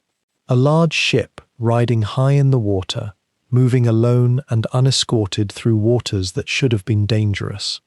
It was the RMS Laconia, a British troopship of nearly 20,000 tons, elegant and substantial, the sort of vessel that in another war might have carried wealthy passengers to distant colonies. But this was no pleasure voyage. The Laconia was crowded, desperately, dangerously crowded, with human cargo that no one aboard U-156 could yet perceive. What happened in the next moments unfolded with the terrible precision that submarine warfare demanded. There was no declaration, no warning shot fired across the bow in the old courtly fashion of earlier naval tradition. Such gestures had long since vanished from the Atlantic's cold mathematics. Instead, Hartenstein gave the order, and his crew responded with the discipline of hundreds of hours of practice. The targeting data was calculated, The firing solution confirmed, and then came that brief, almost unremarkable moment when the torpedo left the tube, a muffled impulse that you would barely notice unless you were listening for it with every nerve alert. The weapon traveled through the water in silence, covering distance with inexorable momentum. For the crew aboard the Laconia, these final moments of unknowing stretched out across perhaps 3 to 4 minutes. Some were already awake, moving through the early morning routines of a ship at sea. Others were still in their bunks, suspended in the incomplete consciousness of dawn. No alarm had sounded, no one had shouted a warning. The sea remained placid, indifferent to what was about to occur. And then the impact. Not the dramatic explosion you might imagine from cinema, but something more terrible in its specificity. A violent rupture of the ship's hull, a tearing open of the carefully sealed environment that had contained thousands of lives. The torpedo struck amidships, and in that instant, the Laconia's fate was essentially sealed. Water began pouring in through a cavity opened by the explosion, inexorable and cold, physics demanding its tribute. Think for a moment about what that moment of impact would have been like for those aboard. The sudden violence of it, the way it would have thrown men from their beds, how it would have sent objects crashing through cabins and corridors. The lights would have flickered or gone dark. The ship's systems, so carefully maintained and regulated, would have begun their own death dance, flooding, shorting out, the slow cascade of machinery grinding to a halt, and over all of it, the sounds. The screaming metal, the rush of inrushing water, the shouting of voices trying to understand what had happened, trying to find order in what had become chaos. Hartenstein, watching from the periscope of U-105-6, would have seen the immediate effects, the way the ship's stern began to rise, the visible list developing as the water gained its relentless hold. He would have been watching a ship die, understanding with professional clarity that he had just caused the death of hundreds of human beings. Whether that knowledge brought him satisfaction or something more complicated, we cannot truly know, but the weight of it seems to have settled upon him almost immediately. The crew of the Laconia, meanwhile, were learning the terrible truth that submarine attacks reveal. There was no time for anything resembling order. The ship was not sinking slowly enough for graceful evacuation. It was breaking apart, and everyone aboard suddenly understood that they were in the presence of death. Men scrambled for the lifeboats, pushing, calling out names of friends, desperate to reach a place of safety before the water claimed them. Many never made it. The ship tilted further, and the organized world of a vessel at sea became simply a broken hulk sliding toward oblivion. The water, when men entered it, was not warm. It was cold, shockingly cold, the kind of temperature that initiates its own kind of panic in the body. Hundreds, perhaps more, found themselves in that water, with nothing but life jackets, some with nothing at all, treading the surface and watching their ship die before them. The sounds would have been extraordinary.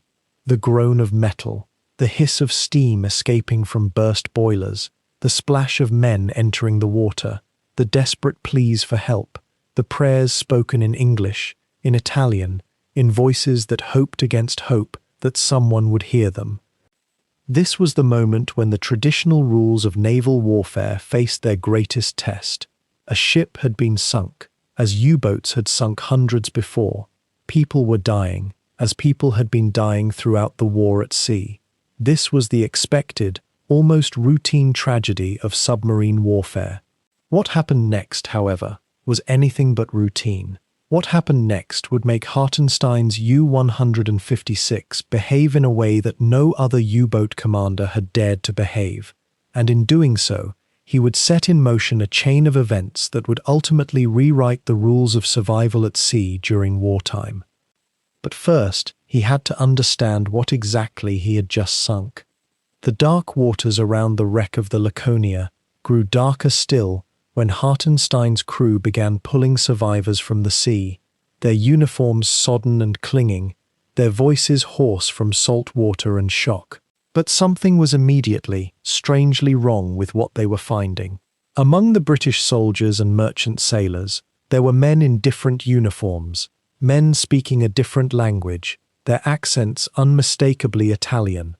Hartenstein had torpedoed not merely a British troopship, but a vessel carrying thousands of Italian prisoners of war, men who had been captured in North Africa months earlier and were being transported eastward to prisoner camps deeper within the British Empire. The number was staggering. When the full accounting would later be made, nearly 1,700 Italian soldiers were discovered to have been aboard the Laconia. They had been confined below decks in the holds, packed tightly together, their exact location unknown to the surface world until that moment of catastrophic rupture. Most of them drowned in those first terrible seconds. The torpedo that Hartenstein had fired had torn through the vessel's hull exactly where they were imprisoned, a cruel geometry of war that few could have foreseen and none could reverse. How does one process such a discovery in the immediate aftermath of sinking a ship? In that first confused hour, when the U-156's deck was crowded with shivering men being hauled aboard, when the submarine's limited space was being overwhelmed by desperate humanity, Hartenstein must have grasped the scope of what had occurred. These were not enemy soldiers in any meaningful sense to him. They were Axis allies, fellow fascists technically, though Italy's government was fragmenting even as these men floated in lifeboats. Yet there they were, thousands of them dead in the dark below, and thousands more traumatized and vulnerable on the surface. Alongside the Italian prisoners were British civilians, women and children among them, wives and families of colonial officials, evacuees being sent to safer waters. There were British soldiers too, some of them wounded. The Laconia had been, in essence, a floating crossroads of the war itself, a microcosm of imperial logistics and the grim machinery of conflict moving people across oceans like chess pieces, often with little regard for the hazards they faced. The ship had been entirely unescorted when Hartenstein found her, a weakness that had made her an easy target, but also a particular tragedy because there had been no naval vessel nearby to coordinate rescue operations. The revelation of Italian prisoners of war seems to have fundamentally altered something in Hartenstein's consciousness in those moments after the sinking. It was one thing to sink an enemy transport, to fulfill the mission that all U-boat commanders were trained and ordered to accomplish. It was quite another to realize that among the dead now sinking into the abyss were men who, in some technical sense, should have been on his side. The moral landscape of war, already complex and murky, became even more so. These men had not been fighting him. They had been captured, imprisoned, being moved around the world as the fortunes of their collapsed nation dictated. The shock rippled through the crew of the U-156 as well. These were sailors and soldiers who understood, at some level, the code of warfare. You sank your enemy's ships. That was what submarines did. But you did not, as a rule, pull your enemy's soldiers from the water, only to have them tell you in Italian that they were your allies, even if that alliance had become increasingly strained and meaningless as the war progressed. The cognitive dissonance must have been powerful, unsettling in ways that the clinical language of military reports could never quite capture. The Laconia began to sink deeper as the minutes passed. Those still in the water clung to wreckage and lifeboats, their numbers staggering. Hartenstein's U-156 was not a large vessel by any measure. A Type Unix C submarine carried perhaps 90 crew members, and its internal volume was measured in hundreds of tons, not thousands. The deck space was minimal, the internal compartments already at capacity under normal circumstances. Yet there were nearly 2,000 human beings in and around the wreck, many of them screaming for help, many of them injured, many of them dying. The submarine's crew could not possibly save them all. The mathematics of rescue at sea are always brutal, always absolute. What may have struck Hartenstein most profoundly, in those moments when every second counted and decisions had to be made with incomplete information, was the sheer vulnerability of human life in wartime. He had sunk ships before. The names and faces of those ships may or may not have troubled his conscience, depending on the nature of his moral constitution, which we can only infer from his actions and the few surviving accounts from those who knew him. But now, staring into the faces of men who were grateful to be pulled from the sea, who were thanking him in Italian and broken English, the abstraction of warfare became concrete and immediate and impossible to ignore. The British civilians, too, would have made an impression. The presence of women and children aboard a warship, even a transport, was unusual. Some were wives who had been travelling with their husbands, others were part of the permanent colonial apparatus being relocated. Their distress was different from that of soldiers, stripped of the stoicism that military training sometimes provided. The cries of women in the water, the desperation of children unable to swim, these things touched something in Hartenstein that the ordinary mechanics of U-boat warfare did not and could not. Yet even as these human dramas unfolded, Hartenstein was a military officer in the middle of wartime. He could not simply rescue everyone and depart. He was far from German-controlled territory, isolated in the South Atlantic, with a submarine that was now burdened with far more survivors than it could safely carry. His situation was precarious, and he had to think not only of the drowning people in the water, but of the survival of his own vessel and crew. The weight of those concurrent responsibilities, the impossible obligation to save everyone, and the practical necessity of saving some, must have felt crushing in their contradiction. What happened next was not an order from Berlin. It was not doctrine. It was something that came from within the quiet mind of a man in a metal tube, watching through a periscope as hundreds of human beings thrashed in the cold Atlantic darkness. Hartenstein gave the order to surface. The U-156 rose slowly, water streaming from her hull, and broke the surface into a night made hellish by fire. Around them, lifeboats were capsizing. Men were drowning. The ocean itself seemed to be on fire from burning oil and wreckage. And in the immediate aftermath of what his torpedo had done, Werner Hartenstein made a choice that would define not just his name, but the very question of mercy in total war. He turned on the deck lights. He illuminated the wreck, deliberately, so that those who were swimming in darkness could see where rescue might come.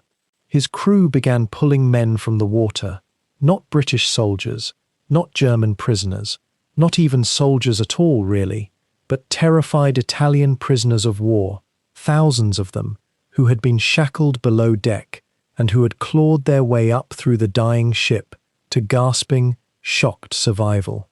There were British nurses too, civilians, men who minutes before had been Hartenstein's sworn enemies, and who now, in the mathematics of drowning, had become simply human beings in extremis. The captain stood on the conning tower and watched it unfold. One can imagine the weight of what he understood. He was a U-boat commander. His mission was destruction. His orders were to sink enemy tonnage and return to base with victory marks on his periscope. Instead, he was becoming a rescue boat, a hospital, a shepherd of mercy in an ocean that had become indifferent to mercy.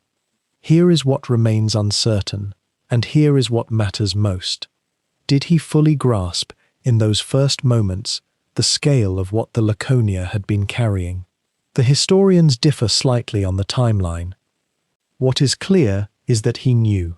He knew that in the hold of that dying ship were Italian soldiers, thousands of them, and that for reasons both humanitarian and perhaps, let us acknowledge, strategic, he could not simply disappear into the darkness. He ordered the radio operators to begin transmitting, and this is where the decision becomes almost incomprehensible in its boldness. I am German submarine. I have just sunk the Laconia. I am picking up survivors. Ship sinking with 1,600 British, 1,800 Italian prisoners. Please come and help. This is the essence of what he broadcast across the open frequencies. An admission of guilt, an invitation to rescue, an extraordinary vulnerability laid bare to anyone listening, to any Allied warship within range that might want to destroy him utterly. Think of what this meant. In the rules of submarine warfare, surface meant death. Surfacing meant exposing himself to convoy escorts, to destroyers, to aircraft. He had just announced his location to the world. He had invited his enemies to come and kill him. And he did this because the alternative, to slip away and leave those men to drown, was something his conscience would not permit. The sea around U-156 began to fill with boats. Not immediately, not all at once, but gradually, slowly, the machinery of multinational rescue began to turn. French ships answered his call. Other U-boats appeared, responding to his distress signal reframed as a request for help. A ship from Vichy, France, the Gloire, began to approach, and for a strange, suspended moment in the middle of the Atlantic, former enemies worked together to pull drowning men from the dark water. Hartenstein's crew worked throughout the night. Men were hauled aboard, wrapped in blankets, given water, given what comfort a submarine's meager resources could provide. The boat became crowded, then it became dangerously crowded. Men lay on the deck, in the corridors, in every inch of space. They were given the captain's own bunk, the officers' quarters, the engine room. Everywhere there was a place to lie down. There was now a rescued man, alive and terrified and grateful. And yet there is something else that must be said here, something that haunts this moment of generosity. Even as Hartenstein was rescuing, even as he was breaking every rule of submarine warfare to save lives, there existed in that same moment a terrible knowledge that he could not save everyone. The Laconia had carried thousands. There were only so many that U-156 could hold. There were only so many that any rescue vessel could reach. Some of those men would die. Some would freeze in the water waiting. Some would sink with their ship into the depths while rescue vessels approached, and this was a mathematics of survival that Hartenstein had to hold in his mind even as he worked to save the ones he could reach. The night deepened. The work continued, and somewhere in the midst of it, what might have been a moment of perfect collaboration between former enemies became instead something more complex, more fragile, more susceptible to the violent interruptions of war itself. But for now, in the darkness, there was only the work, there was only the effort. There was only a German submarine captain who had been trained to kill, now teaching his crew how to save. In the darkness of that September night, as Hartenstein stood on the U-156's bridge watching the wreckage burn, and listening to the cries that seemed to rise from the very surface of the sea itself, he made a choice that would define not only his command, but perhaps his entire life. The flames illuminated thousands of faces in the water. Men clinging to debris, men swimming toward the submarine, men calling out in Italian, in English, in languages born from desperation. And Hartenstein, facing a decision that no submarine commander had truly been forced to contemplate before, did something unprecedented in the brutal calculus of undersea warfare. He ordered his radio operator to transmit in plain language, unencrypted, uncoded, audible to any ship or aircraft that might be listening across the radio frequencies of the Atlantic. The message was straightforward and extraordinary. U-156 was surfaced. U-156 was engaged in rescue operations. Any ships approaching to assist in the rescue would not be attacked. This was, in essence, a gentleman's agreement broadcast into the chaos of total war, a signal of intention and honor transmitted across the waves to an enemy he had no reason to trust and who had every reason to distrust him. Consider what this meant for a moment. Hartenstein was a German U-boat captain. He was operating under the doctrine of unrestricted submarine warfare, a doctrine that had been German policy for nearly the entire length of the war. He had just sunk a troop transport. By any standard interpretation of wartime naval law, he was obligated to take no further action. His boat was vulnerable on the surface. Any Allied vessel that received his transmission could choose to interpret it as a trap, a lure designed to draw rescuers into range of his torpedoes. And if they chose to attack him instead, Hartenstein had voluntarily surrendered the element of surprise that was the U-boat's greatest advantage. The radio waves carried his words outward. The transmission was picked up by stations in South Africa, by ships steaming across the Indian Ocean, by command centers in Britain and in the United States. What was this? What could it mean? A U-boat captain announcing himself, advertising his position, promising safe passage to those who came to save the drowning. Some who heard it suspected it was exactly what Hartenstein feared they might suspect. A trap, a cruel deception meant to gather victims into one place where they could be destroyed. Others wondered if they were listening to the transmission of a man who had lost his nerve, or perhaps found something in himself that superseded the demands of his orders. The risk Hartenstein took was almost incomprehensible when you understand the machinery of naval command under which he operated. The Kriegsmarine had a hierarchy as rigid as iron. Karl Dönitz, the commander of the U-boat arm, had established protocols. There were expectations about how captains conducted themselves. There were risks taken by individual commanders who deviated from those protocols. And history, particularly the history written after war's end, has a way of being very harsh toward those who deviate. Dönitz himself had been known to sanction captains who he felt had shown insufficient aggressiveness. What would a captain who halted his offensive operations to stage a rescue operation face? And there was the matter of the submarine itself. While U-156 was engaged in rescue work, she was a sitting target. Any warship that approached could begin firing. Any aircraft that appeared on the horizon could attack. The submarine's advantage, the terrible advantage that made U-boats so feared, came from stealth, from speed, from the ability to sink prey before the prey even knew danger was near. Surfaced and stationary, engaged in rescue operations, U-156 was essentially defenseless. She could not dive while men were clinging to her hull. She could not maneuver while others were climbing aboard. She was, for the duration of this rescue, entirely vulnerable. Yet Hartenstein's message had accomplished something. It had created a kind of acknowledgement between enemies. It had declared, in effect, that there were still certain rules that even in this global war, even in this submarine campaign that had become notorious for its disregard of convention, still held some force. The message said something about the man who sent it, something about his character, his training, perhaps his conscience, though whether conscience was truly at work or whether it was simply an officer's sense of propriety, of what was expected of a man in uniform, remains something we can only speculate upon. The Italian prisoners in the water did not know that a radio message had been sent. They were focused on the immediate, visceral fact of survival.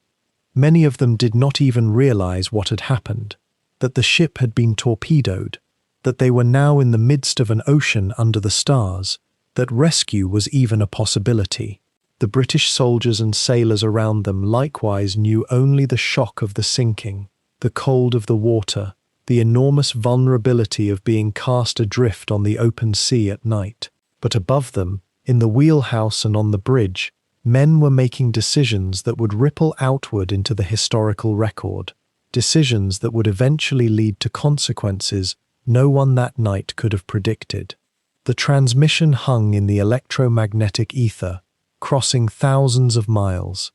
It was received and logged. It was discussed and analyzed. It would later be referenced in testimony, in reports, in the careful reconstruction of these hours that would follow. A U-boat captain had sent a message of promise across the radio waves. Whether that promise could be kept, whether it would be kept, was another matter entirely. But in this moment, in this extraordinary night on the South Atlantic, something had changed. The binary logic of war, the simple calculus of sinking and survival, had been interrupted by an act of restraint, by a declaration that there was another way to conduct oneself, even here, even now, even in the midst of mechanized total war. What Hartenstein did not know was that his transmission had set in motion a series of events that would eventually transform this moment into something far darker, something that would haunt not only him, but the entire institution of the U-boat arm for years to come. Across the vast and empty ocean, word of the Laconia's fate spread through the ether like ripples from a stone cast into still water. Hartenstein's radio signal, broadcast openly to the world, a captain offering mercy in wartime, had reached listening stations on 3 continents, and now, almost as if drawn by an invisible current, other vessels began their slow convergence on those dark coordinates south of the equator, where the wreckage drifted and the survivors clung to whatever fragments might hold them a little longer above the depths. The nearest help came from the German Navy itself. U-156 was not alone in those waters, and when Hartenstein's call went out, other U-boats received the message and altered course. U-507 and U-459 were somewhere in that vast arena of the South Atlantic, and their captains, hearing that their commander needed assistance in this unprecedented rescue, made their way through the darkness toward the light of burning oil and the gathering of desperate men. These submarines, designed as instruments of destruction, found themselves transformed into rescue vessels, their limited deck space and meager supplies now dedicated not to warfare but to the strange and sacred work of saving lives. The irony would not have been lost on anyone present. Machines built to kill, now carrying the flotsam of the drowned upon their hulls. But it was not German ships that would ultimately provide the most substantial help.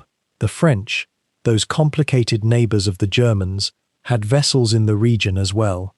Vichy France, that peculiar arrangement born from the ashes of French defeat, still maintained a colonial presence in Africa and Madagascar, and among those colonial waters moved the ships of the French Navy, uneasy allies of Germany yet constrained by 1,000 political complications and divided loyalties. When word reached them of the disaster, 2 French ships, the Gloire and the Dunatar Castle, altered their courses to answer the call that had been made. Here was a moment where the bitter enemies of just 2 years prior found themselves working toward a common purpose, drawn together not by alliance or treaty, but by something simpler and more universal, the human impulse to rescue the perished from the sea. What must have been the experience of those survivors who first saw the silhouettes of these rescue vessels appearing through the darkness? Many had been in the water for hours already, their strength diminishing with each passing moment, the cold slowly claiming limbs and breath. The appearance of a ship on the horizon meant hope, but it also meant the terrifying transfer from water to deck, the scrambling ascent up rope ladders, the hands of strangers pulling them from the abyss. And all the while, there was an almost surreal awareness among many of them that they were being saved by the very men who moments before had been their enemies, that the U-boats surrounding them, those grey steel predators of the deep, were now their benefactors. Hartenstein coordinated the rescue with the precision of a conductor orchestrating a complex symphony. The U-boats could hold only a limited number of people on their decks, their hulls not designed for this, their accommodations never meant for the accommodation of the rescued. Some survivors were hoisted aboard and given below-deck shelter, though below deck on a U-boat meant sharing space with diesel engines, with the heat and the fumes and the inescapable sense of confinement in those narrow corridors of steel. Others remained on deck, wrapped in blankets and oil-stained clothing, breathing the salt air and the smell of diesel fuel and burning oil that still rose from the water where the Laconia lay, her bow now pointing upward in a final gesture toward the sky before the abyss claimed her completely. The French vessels, when they arrived, brought more substantial capacity. The Gloire had been converted into a transport ship during the war, and she could accept many more survivors than the submarines could ever manage. The transfer of personnel from submarine decks to the French ship became a slow, careful ballet of rescue logistics. Ropes and ladders, men too exhausted to move without assistance, the physical presence of another human being, sometimes all that stood between survival and the final surrender to the sea. The Dunotar castle arrived as well, and soon a small fleet had formed in those remote waters, united not by any common command, but by the shared understanding that they were engaged in something extraordinary.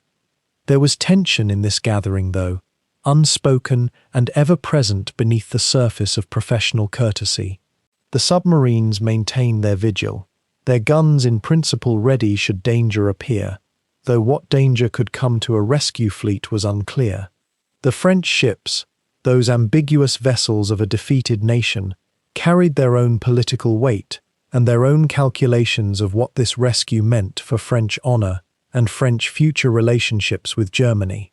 Radio signals crackled between vessels, in German, in French, in broken English, coordinating the transfer of the rescued, discussing where each ship might proceed, what resources could be spared.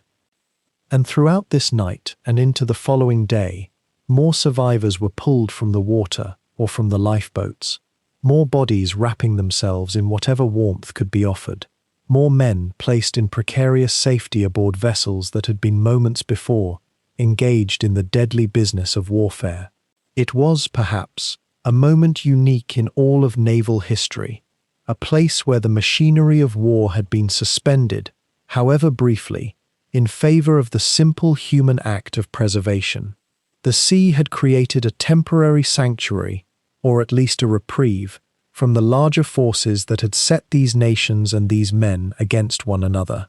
Yet this sanctuary would prove fragile, vulnerable to the larger forces still in motion beyond the horizon, waiting for the moment when the rescue would become something else entirely.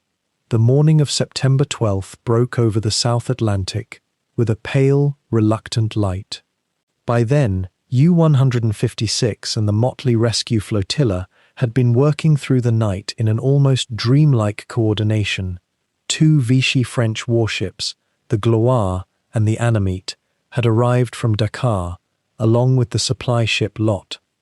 British lifeboats bobbed among them like seeds cast upon dark water.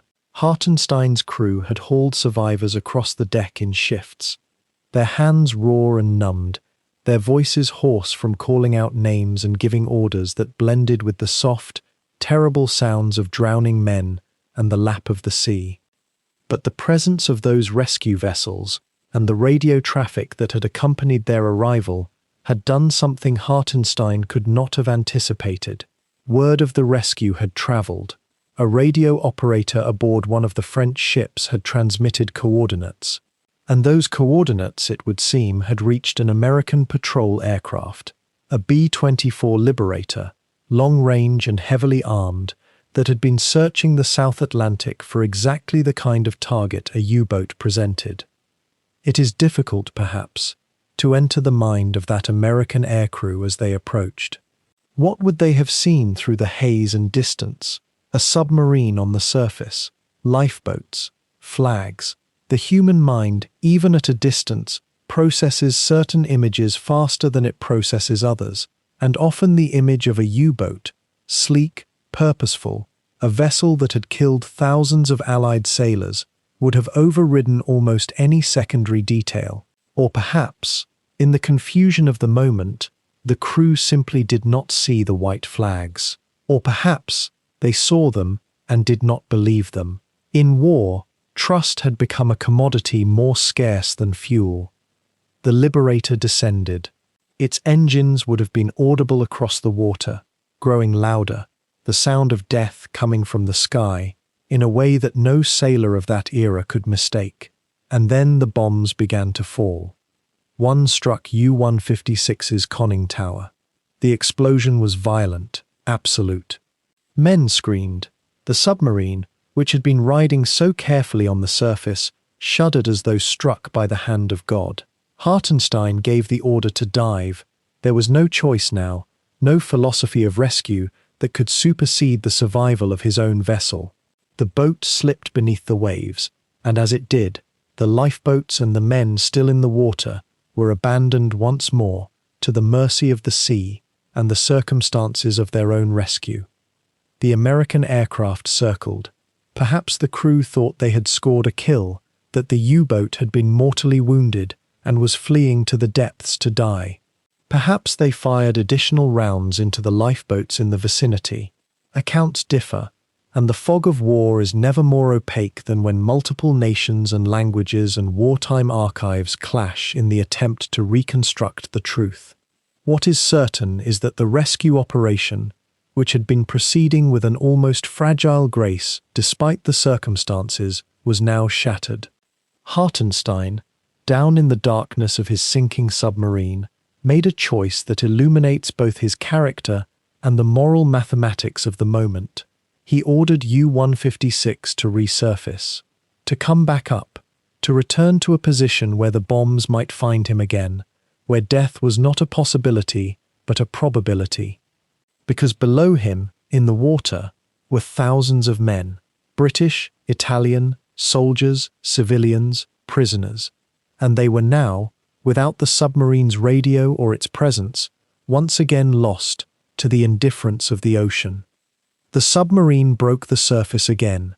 The Liberator, seemingly stunned by this decision, circled once more and then turned away, its bomb load depleted or its pilots uncertain, and it retreated toward the horizon.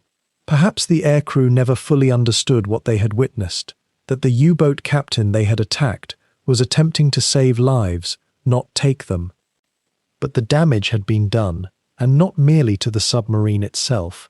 The psychological rupture was profound. Hartenstein's signal to the world had been simple and clear. I am a U-boat, and I am not attacking you, and I am saving your people. In response, he had been attacked. What was the lesson in that? What promise could be made by a military vessel, in the language of radio and flags, that would hold any weight when planes fell from the sky without warning?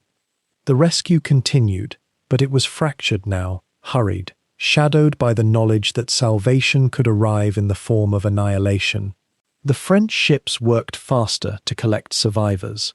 The British lifeboat crews, many of whom had been trained to expect the worst from U-boats, tried to comprehend what Hartenstein's return to the surface might mean. And Hartenstein himself, his conning tower damaged, his boat wounded, remained on the surface for as long as he dared, watching the survivors being pulled aboard the rescue vessels, staying in place even though departure would have been the rational choice, even though remaining was what U-boat doctrine would have forbidden. It is worth pausing here to consider what the American bomber crew had interrupted, what they could not have known they were disrupting. The Laconia incident, as it came to be called, was already rare enough.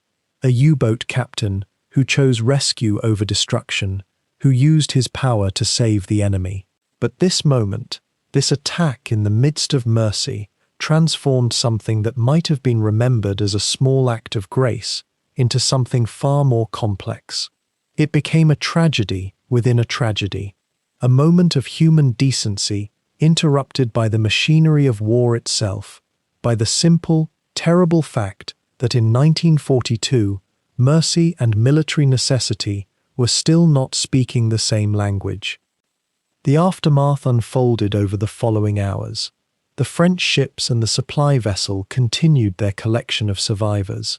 U-156, damaged and aware that danger would not recede simply because Hartenstein had chosen the path of compassion, finally began its withdrawal. But the image would linger, and not only in the memories of those who had been in the water. Word would travel, as it always does. Accounts would accumulate. Questions would be asked, in German naval headquarters, in French commands, in British admiralties. What had happened? Why had a U-boat stopped to rescue enemies? What did this mean for the future conduct of submarine warfare? Those questions would find their answer in the weeks that followed, but it would be an answer written not in gratitude or recognition, but in prohibition. The aftermath of what happened in those waters near the equator would ripple far beyond the immediate tragedy. In Berlin, in the high command offices where decisions about submarine warfare were made, the story of the Laconia reached Admiral Karl Dönitz with a particular sting. Hartenstein's actions, noble as they were, courageous even, in the face of human suffering, had exposed something that deeply troubled the architects of German naval strategy. A U-boat, one of the Reich's most valuable instruments of war, had stopped fighting, had broken formation with doctrine, had openly declared its peaceful intentions toward enemy vessels, essentially removing itself as a weapon for hours at a time. The vulnerability was unmistakable, and for a command structure built on relentless aggression, it was unacceptable. What unfolded in the days after the Laconia sinking was a bureaucratic response that would become one of the most chilling orders in the history of submarine warfare.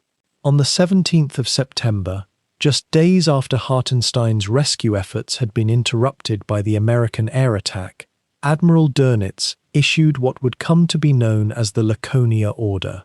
The directive was stark, clear, unambiguous in its coldness. It stated that U-boat commanders were no longer permitted to rescue survivors of sunken ships. They were forbidden from rescuing them, from attempting to rescue them, from even taking time to locate them.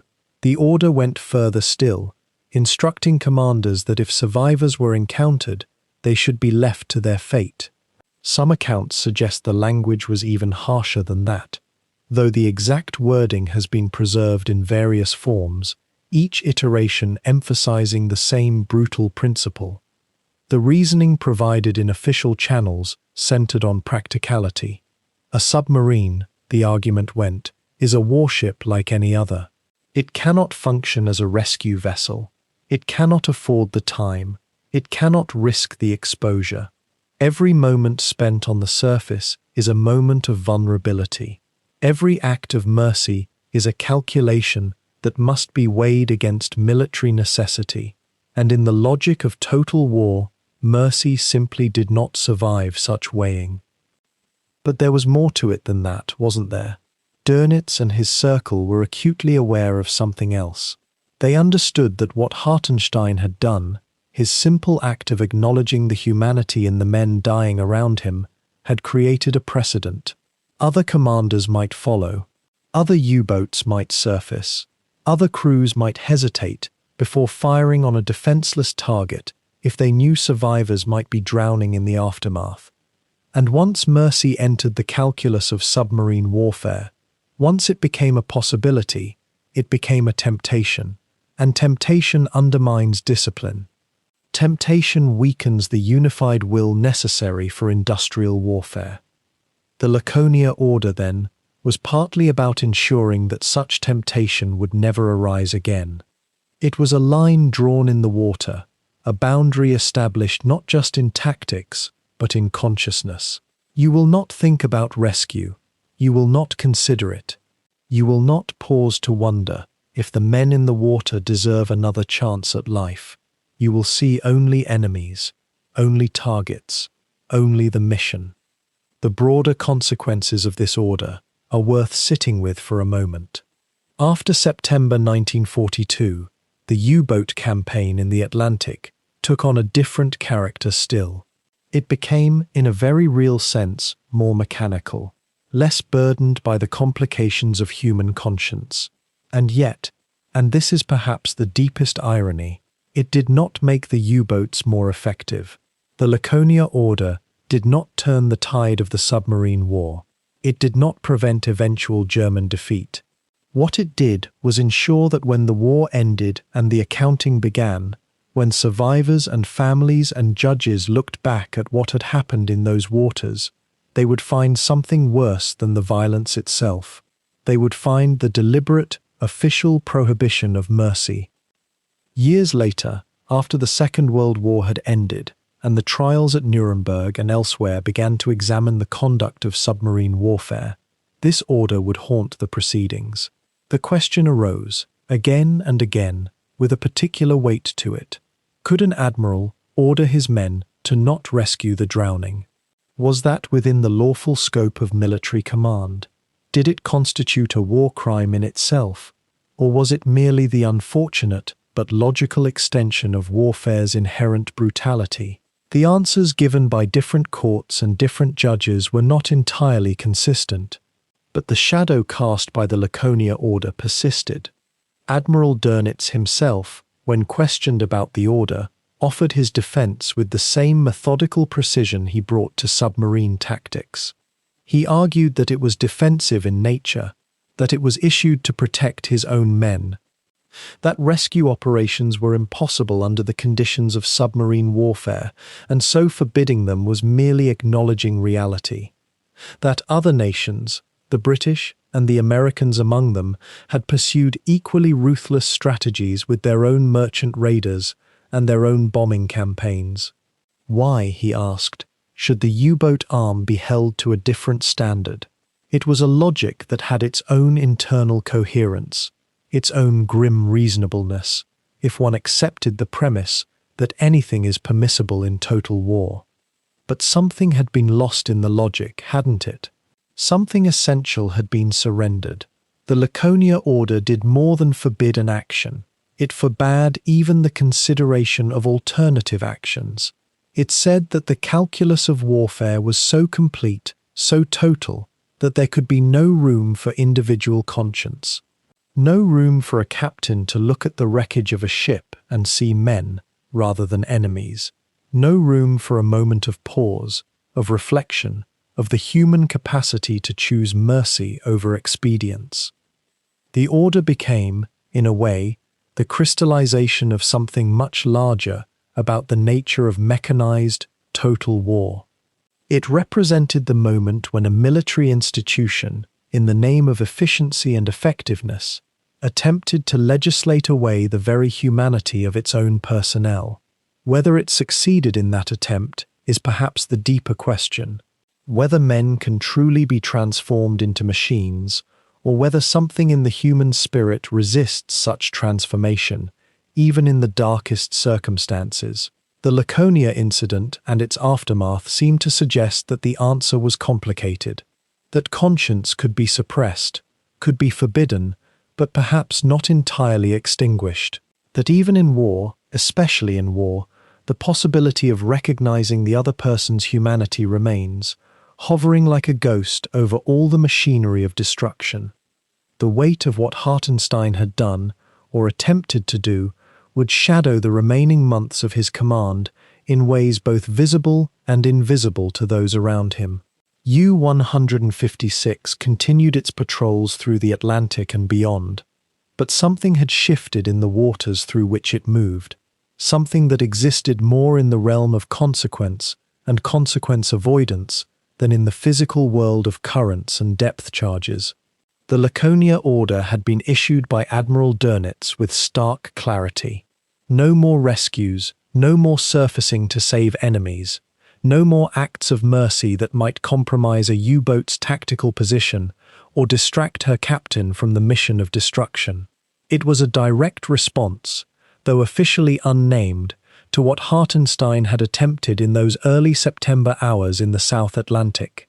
Dönitz, a man driven by absolute obedience and the logic of total war, had seen in Hartenstein's actions something dangerous, not because they were inherently wrong, but because they represented a moment of human choice breaking through the machinery of military necessity. Hartenstein himself never publicly defied this order, never spoke against it in the detailed war diaries that have survived, yet some who knew him in those final months recalled a quietness that had settled over him, a kind of internal distance that suggested the burden of knowing what mercy had cost him, what it might yet cost others. He was 40 years old now, and he had lived long enough in the war to understand that certain choices could never be unmade, could never be fully justified or fully condemned. The men of U-156, his crew, remained loyal to him. There is no record of fracture or resentment within the boat's tight quarters, but they too seemed to carry forward something of what their captain had attempted and what the Navy had immediately forbidden in response. Consider for a moment what it must have felt like to command a submarine in the latter half of 1942, knowing that your Navy's leadership had essentially declared your own humanity a tactical liability. The war was changing shape around them anyway.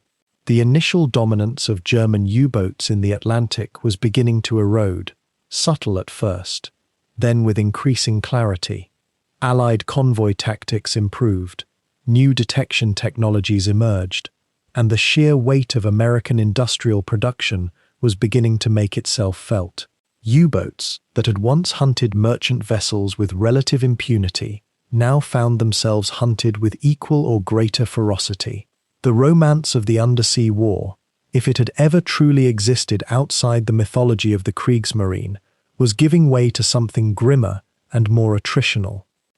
Hartenstein's final months as commander of U-156 were spent in these waters of diminishing advantage. There were more patrols, more reports filed, the ongoing rhythm of a submarine's existence that alternated between stretches of searching monotony and moments of sudden, terrifying action. He sank several more vessels in this period.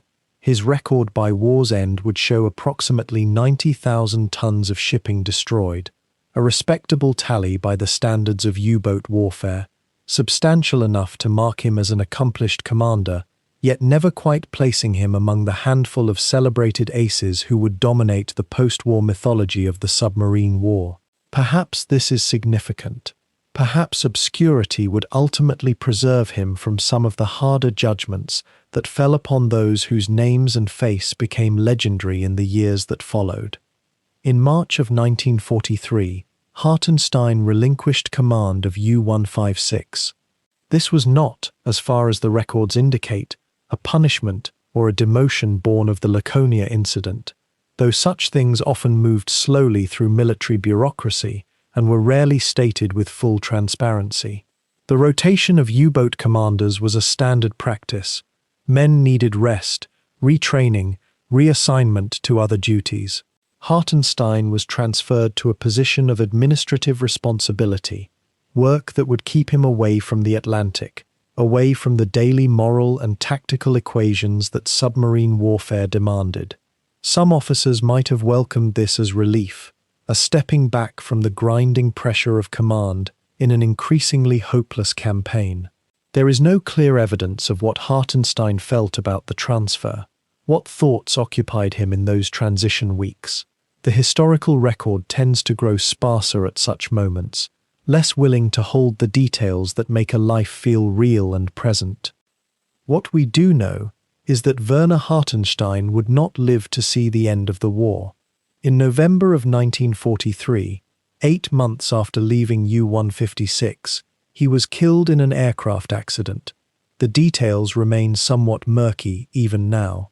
A confusion of military records and the general chaos of the German war effort in its final spiraling phases. He was not killed in combat, not killed commanding a boat or fighting to the last alongside his crew. He died in the kind of mundane, arbitrary way that claimed many thousands of lives in the latter years of the war, separated from the ocean that had defined his career, far from the identity he had built through submarine command. He was 41 years old. He left behind a wife and children, a career that would be largely forgotten within a decade, and a single extraordinary act of mercy that history would struggle to remember or to properly place within the larger narrative of the war itself. The erasure that followed was not dramatic or deliberate in any obvious sense. It was instead the kind of forgetting that happens almost naturally when a man dies before his own war ends, before he can write his memoir or defend his choices or become a voice speaking for himself into the future. The Laconia order, the rescue attempt, the international relief operation that had followed, All of these became historical facts, documented and filed away, but Hartenstein's name slipped away from the center of the story. Other names emerged to claim attention. Dönitz, who would be tried at Nuremberg, the handful of famous U-boat aces whose exploits filled wartime propaganda and later historical narratives, the Allied officers and politicians who had shaped the response to the Laconia disaster. Hartenstein's moment of extraordinary action became a kind of historical footnote, referenced in academic studies of submarine warfare and the Laconia incident itself, but rarely featured as the central character in any larger narrative. In post-war Germany, there was little appetite for remembering the details of individual Kriegsmarine officers, particularly those whose stories didn't fit neatly into either the mythology of heroic defiance or the calculations of war crimes trials. The men who had survived the U-boat war, and they were pitifully few, a small fraction of those who had served, carried their memories forward, but even they tended to remember names and boats and specific actions rather than the subtler moral dimensions of how men had chosen to act when circumstances allowed them choice. Hartenstein was mentioned respectfully by some of those survivors, recalled as a capable commander and a decent man, but these testimonies appeared in post-war memoirs and naval histories that had limited circulation and fading relevance as the decades accumulated. What happened to his family in the years that followed the war is less documented still. The biographical details grow thinner, the personal traces harder to follow. This, too, is part of the erasure, not a conscious suppression of his story, but rather the simple fact that a man's life, once he has died, can fade quite entirely from public consciousness if there are no compelling reasons for the world to remember him. Hartenstein had not been a monster whose crimes demanded prosecution. He had not been a hero whose exploits inspired national mythology. He had been a submarine captain who, in a moment of extraordinary circumstance, had chosen to act on something resembling conscience, and then had lived long enough to see that choice forbidden, and then had died before the war itself concluded. History, it seems, is not always kind to such men. History often leaves them behind, filing them away in dusty archives and specialized footnotes where only the determined seeker of such stories will ever find them. Perhaps there is something quieting in this recognition. Perhaps there is a kind of peace in understanding that even our most significant choices, even the moments in which we believe we are acting decisively and importantly, can fade almost entirely from the world's attention. The Laconia rescue attempt was extraordinary. It was real. It mattered to the people who were saved that day, to their descendants, to the fragmentary record of human mercy amid mechanized warfare. And yet Hartenstein himself became almost ghost-like in the historical memory, present but translucent, known but not truly remembered. And so we arrive at a question that perhaps demands no answer, yet somehow quiets the mind as we prepare for sleep. What does it mean to be human in the darkest hours of human conflict? Werner Hartenstein's story, half forgotten by history, whispers something that the official records often do not tell us. In the months and years that followed the sinking of the Laconia, Hartenstein carried something with him that no medal could represent and no document could fully capture. He had looked into the eyes of men drowning in the Atlantic, men who moments before had been his declared enemies, and he had chosen to lower the barriers of war. Not because the war ceased to exist around him, not because the ideology that sustained it crumbled in those hours, but because in that singular moment of choice, the boundary between warrior and protector grew thin enough to cross. The Laconia order that emerged from the chaos and the recriminations stands as a kind of dark monument to what happens when mercy is mistaken for weakness. Dönitz, responding to the tragedy of the American air attack, issued his decree. No more. No more stopping to pick up survivors. No more broadcasting intentions to spare the rescuers. No more transforming a U-boat into a hospital ship bound by the rules of a grace that few would grant in return. The order was, in some sense, rational. It was efficient. It protected his captains from the impossible choice that had cost Hartenstein so dearly. But it also enshrined into law the absence of mercy as official military doctrine. Yet here is where the mind often finds its deepest rest, in the recognition that the story does not end with an order. It ends with Hartenstein himself, and with those sailors who survived because a man in a submarine chose to act. The Italian prisoners, traumatized and desperate, were lifted from the water and given another day, another breath, another chance at a life beyond that terrible night. The British soldiers and nurses, who might have perished in the dark, found hands reaching for them in the chaos. These survivals were real, they mattered, and no bureaucratic erasure from history could unmake them. What rests in the human heart, more than anything else, is the knowledge that even in the machinery of industrial warfare, in systems designed to maximize destruction and minimize hesitation, there remained the capacity for a single person to act differently. Not because it was easy, not because it was rewarded. Hartenstein knew the risks he was taking, knew that he was violating the unspoken rules of the submarine service, knew that broadcasting his rescue efforts in a warship's code on an open radio was an act of profound vulnerability. Think, for a moment, of the silence that must have fallen across that submarine as the crew listened to their captain order the surfacing of the U-boat. Think of that decision, made in seconds, that rippled outward into consequences no one could have fully anticipated. Think of the lives that hung in that balance, not as numbers or statistics or strategic considerations, but as individual human beings clinging to wreckage in the immensity of the ocean. The story of Werner Hartenstein reminds us, in the gentlest way possible as your mind begins to drift, that the question of who we are is not always determined by the systems we serve or the times in which we live.